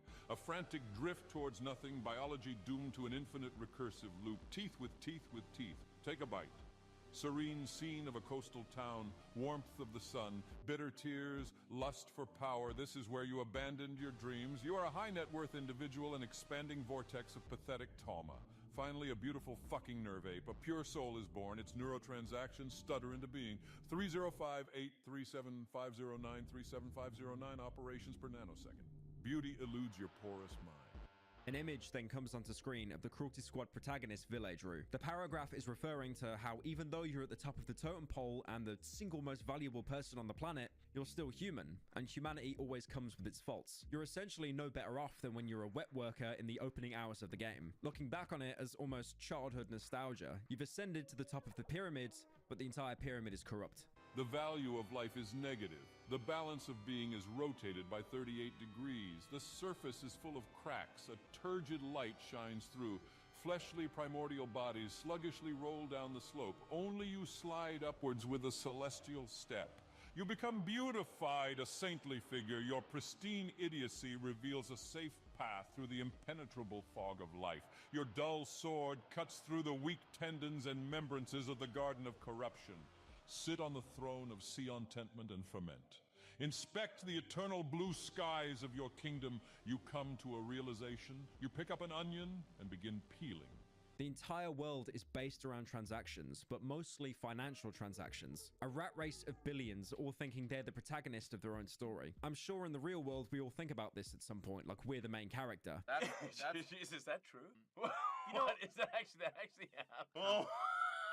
Oh my god. But you, a lowly, mentally unstable contract killer, have defied all odds and climbed your way to the top of the dreg heap. As others fell into consumerism and stagnation, you kept evolving and changing, using new abilities to your advantage and turning negatives into positives. Everyone is nigh immortal? That's fine. I'll just do the same mission again, but better, faster, to get a better rank and to get even more money. The final few sentences talk about you sitting on a throne, and even though you're practically godlike now, you're unhappy and begin peeling away at the world itself. Onion layer 1, onion layer 2, onion layer 3, onion layer n, circumflex n. Eons have passed, and the onion is fully peeled. Nothing remains. It's perfect. You get lost in the point that remains where the onion used to be. Synaptic cascade, neurological catastrophe. The point becomes infinitely dense. The universe condenses into a unicellular being. It screams sin. It craves happiness. It's done with this world. It tries to commit suicide, but fails. Sad, pathetic mess. You feel pity and disgust, but in a way only a being of pure grace can. In your violent mercy, you terminate the world life. The onion being a metaphor for the world itself, very brave for putting a Shrek reference so deep into the video. Being godlike in power, you scrape away at the imperfections of the world until there's basically nothing left, and only then you're content. The entire world crashes in on itself with cascades and catastrophes until everything becomes unified, but there's still remnants left of the old world, full of sin, corruption, and greed, and all you've done is cut off the head of the weed, but it'll regrow. Maybe tens or millions of years, but it will come back, just as evil as before. So you, the protagonist, make the choice to kill off the entire world, crushing the bits of onion left in your hand. Artwork is then shown of a single tree captioned Golden Age. There were 5 ages in Greek mythology: silver, bronze, heroic, and the current age being iron. But the very first age, the age of peace, harmony, stability, and prosperity, was the Golden Age. So it's safe to assume that after destroying the known world, the protagonist recreated the world in a different way, possibly without the inclusion of any of the Trigons, or even becoming the 4th Trigon himself. The final text is a quote from French philosopher Georges Bataille. The living organism, in a situation determined by the play of energy on the surface of the globe, ordinarily receives more energy than it's necessary for maintaining life. The excess energy, wealth, can be used for the growth of a system. For example, an organism. If the system can no longer grow, or if the excess cannot be completely absorbed in its growth, it must necessarily be lost without profit. It must be spent, willingly or not, gloriously or catastrophically. The quote itself being from a book by Georges called The Accursed Share, a 1949 book where he presented a theory called the general economy. Georges was someone who believed that without death, life having any meaning was impossible. It could be that the cradle of life itself was blocking death from being anything more than a concept. In the background of the text, we can see legions of people behind the protagonist, marching in unison towards the updated health icon marked with death. With death being a staple of the world, people will now have purpose instead of stagnation. With the world under new guidance, hopefully the Golden Age will last as long as possible.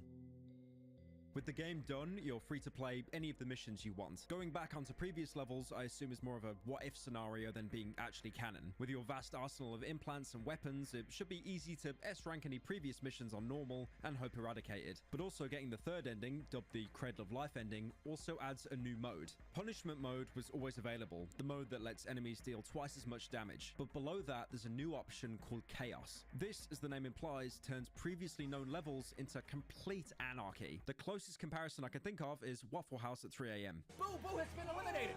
Just like that, just that quickly! Right when Burger Boy gets in the ring, we almost had 6 people in here, but it turns out to be 5. This mode will basically fuck up any previous routes you may have mapped out. The map itself stays the same, but it randomizes pretty much everything else. Enemy placement, enemy types, enemies can have armor, be invisible, or explode into fart clouds randomly on death. It also adds even more targets to the map. These targets are usually made up of random textures, and all they say is the exact same thing when you talk to them.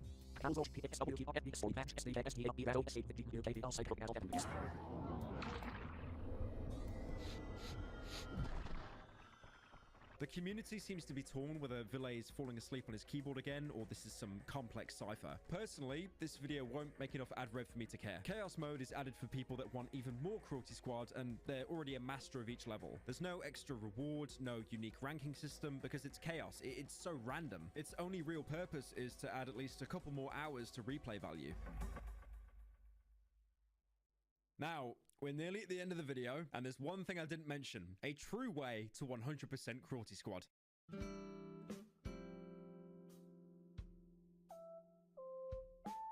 The reason why I've left this to the very end of the video is because to truly master Cruelty Squad and go to bed knowing that you never have to touch the game again is to find and catch every single fish in the game. I talked about the organs earlier, but apart from the appendix, which is a rare drop from 2 enemies in a single mission, all the other organs you'll get instantly or with like 2 to 3 minutes of grinding. There's 18 organs total, which sounds like a lot. There's 72 fish, by the way.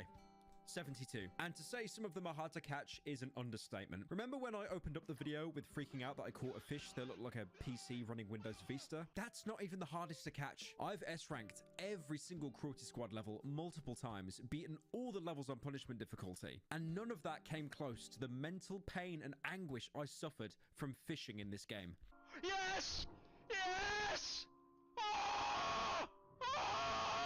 Organs are tied to NPCs, with all but a few rare variants being shared across all the basic enemies. It doesn't matter what water source you use in a level, whether it's a pool of water in a lobby or someone's back pool, because fish are specifically tied to levels, not the water source. But they're also tied to the difficulty of the levels. Each level is usually set up with a pool of commonly caught fish, and 1 or 2 super rare ones. And this is where the problem comes in, because 99% of the time you'll be catching the same basic fish over and over again, not knowing what you're doing wrong. Now, there is a very small way to give you a hand here. Loading up Idiot Party again and going to the very back of the map, you can find a water-filled cavern with an implant called the Tattered Rain Hat. I know I keep saying this is the last implant, but this is actually the final implant. Now, this is an instant S tier because it increases the chance of rare fish spawning, so reducing your time to find a single fish from 2 weeks to about 1 week and 6 days. It also changes the weather to overcast and plays unique music for that level. A much more calmer soundtrack to accompany how you're going to lose about half your hairline pressing mouse 1 over and over and over.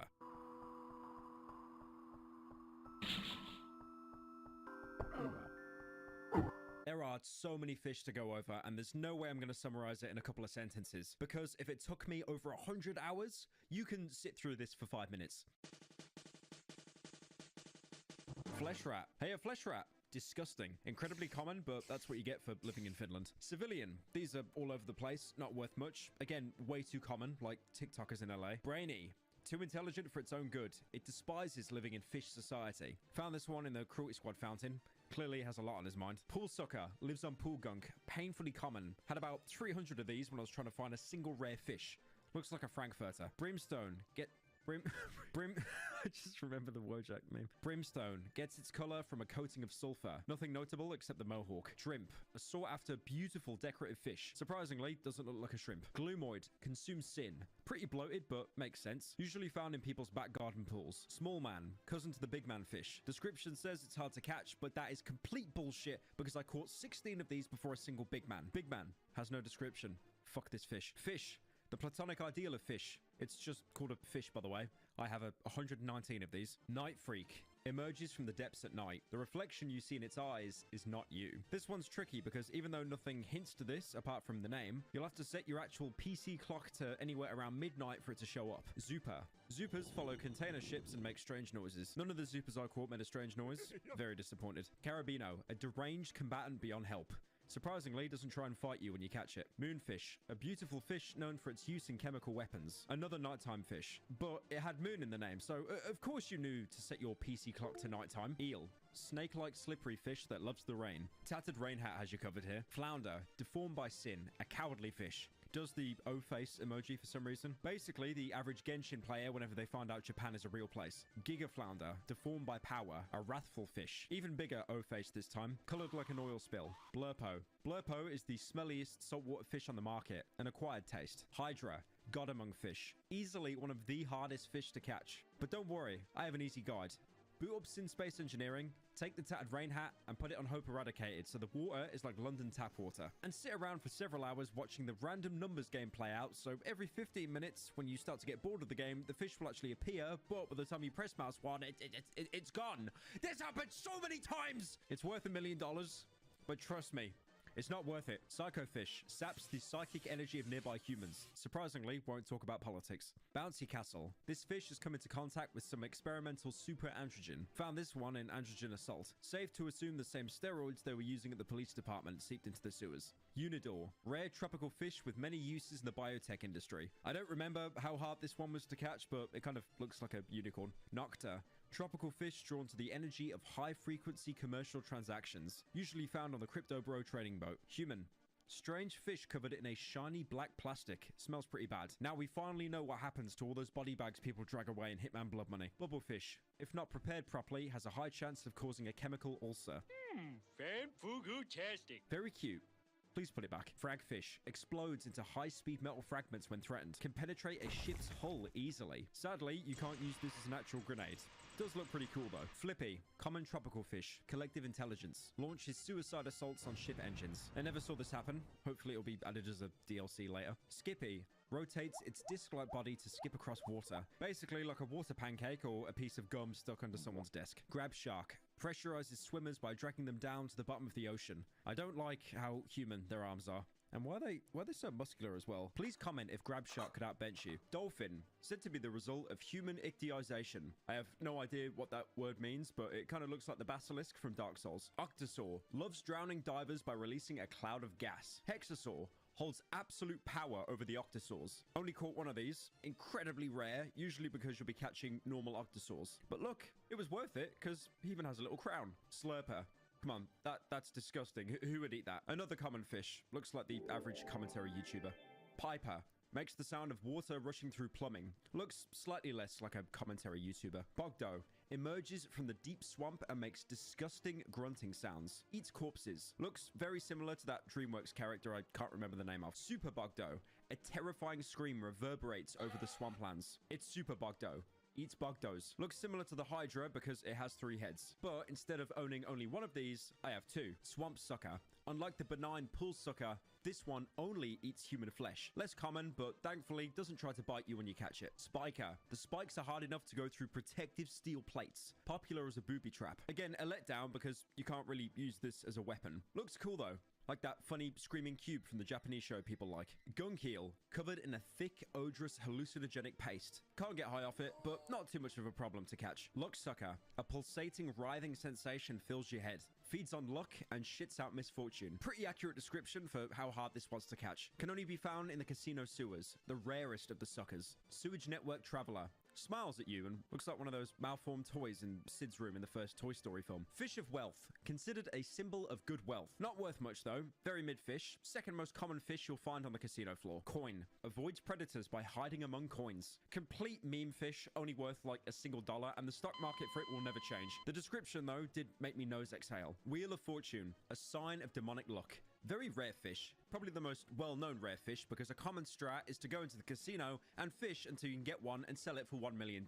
I could have told you that earlier on in the video, but I didn't because every other YouTuber who's covered this has said the exact same thing. But now you know. Wheel of Pain, a sign of celestial punishment. Much more uncommon version of the Wheel of Fortune. Gives $2 million instead of 1. Whenever I look at it, I just think of the wagon wheels from Red Dead 2. Zippy 3000, parentheses, broken. So close. Yep, they added the fucking meme gun from the slot machine as a fish that is worth a single $1.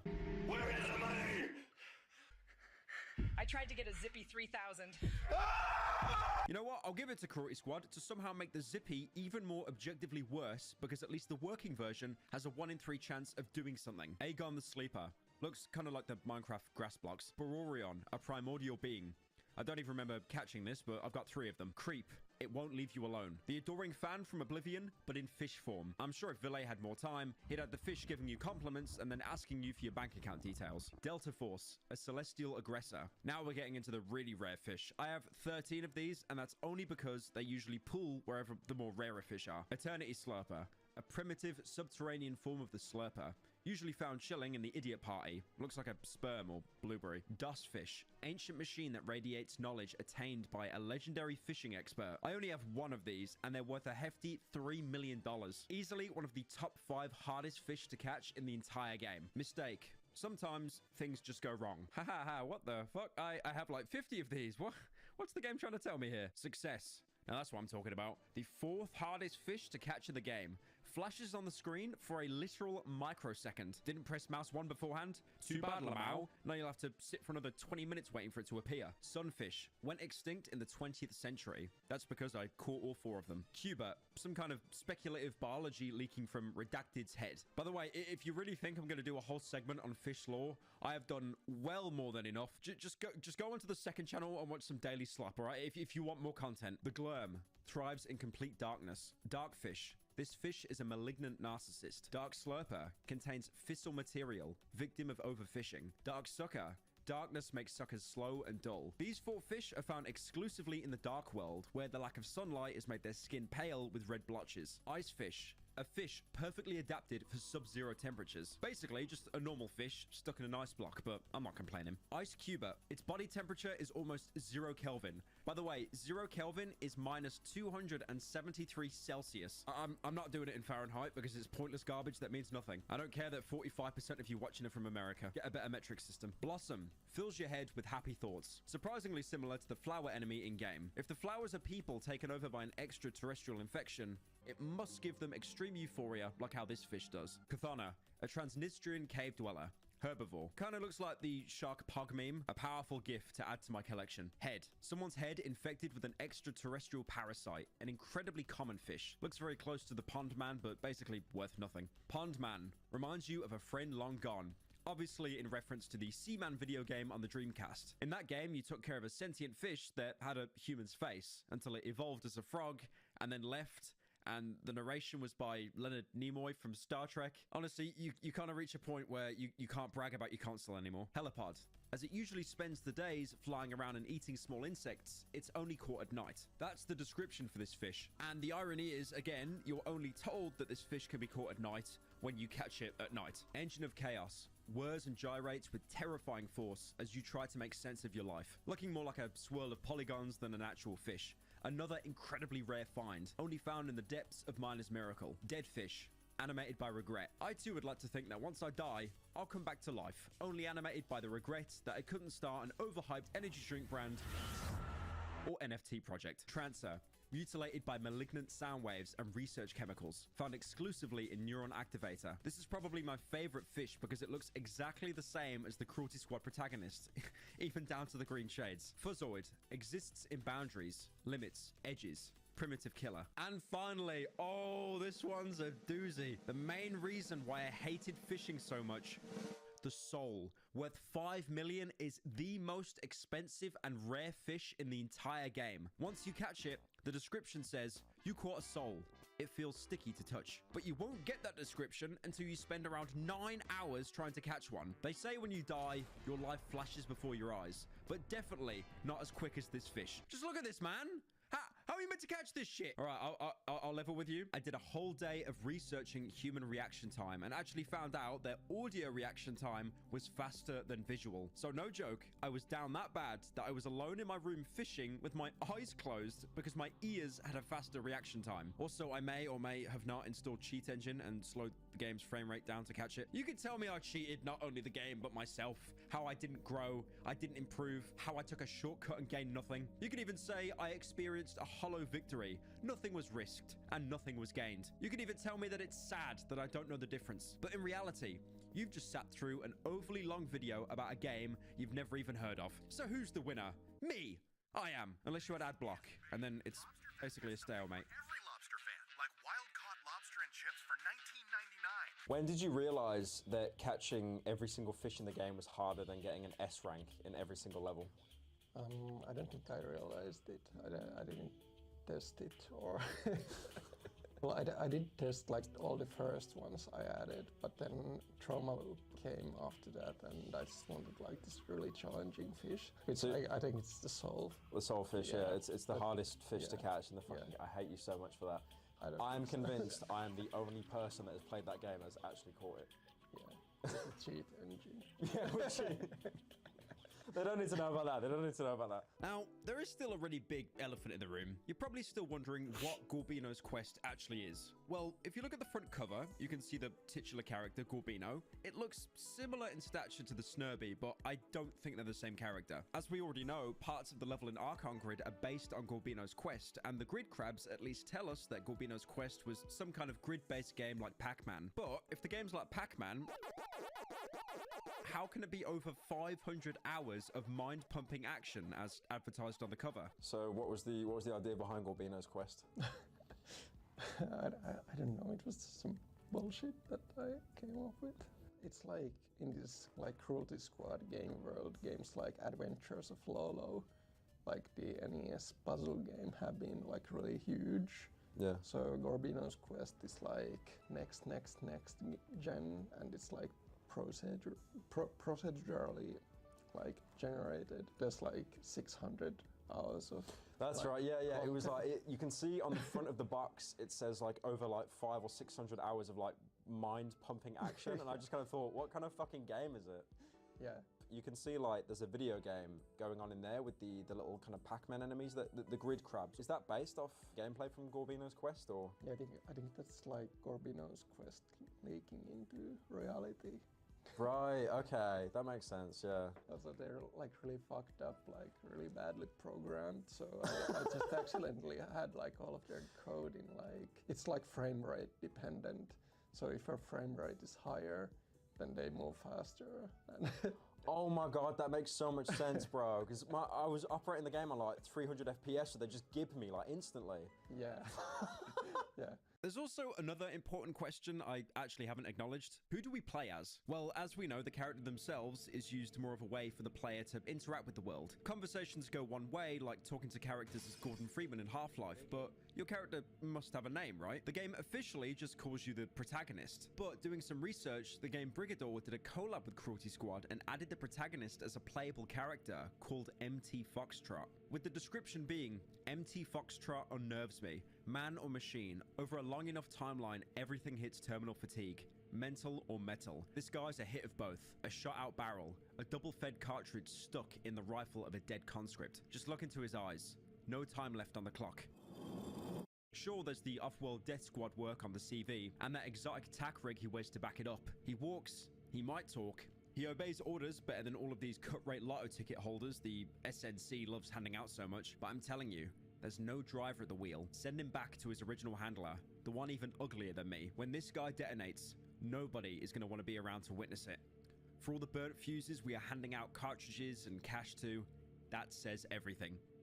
The creators of Brigador said that they ran all of this past Ville before putting it into the game and went with the name MT Foxtrot just to put their own spin on it. It's not canon, but a tribute. But the name MT Foxtrot sounds incredibly close to who we've been playing as the entire game. An empty fuck.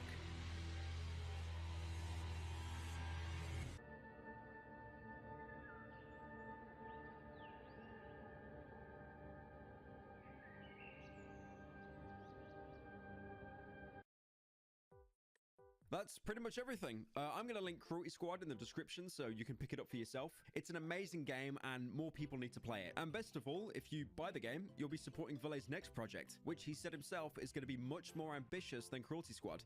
It's not really much like Cruelty Squad. It has like superficially lots of the same features. Well, it's like a mech game. Yeah, I noticed that, yeah. It's taken a bit from like Morrowind, like the dialogue style, where it's like list of things you can. Oh, like, so talk it's like about. multiple options. Like if you talk to someone, there's multiple dialogue trees. Yeah. Okay, okay. There's like unique NPCs and there's like these generic ones. You can also talk to the unique ones like online on this like DM.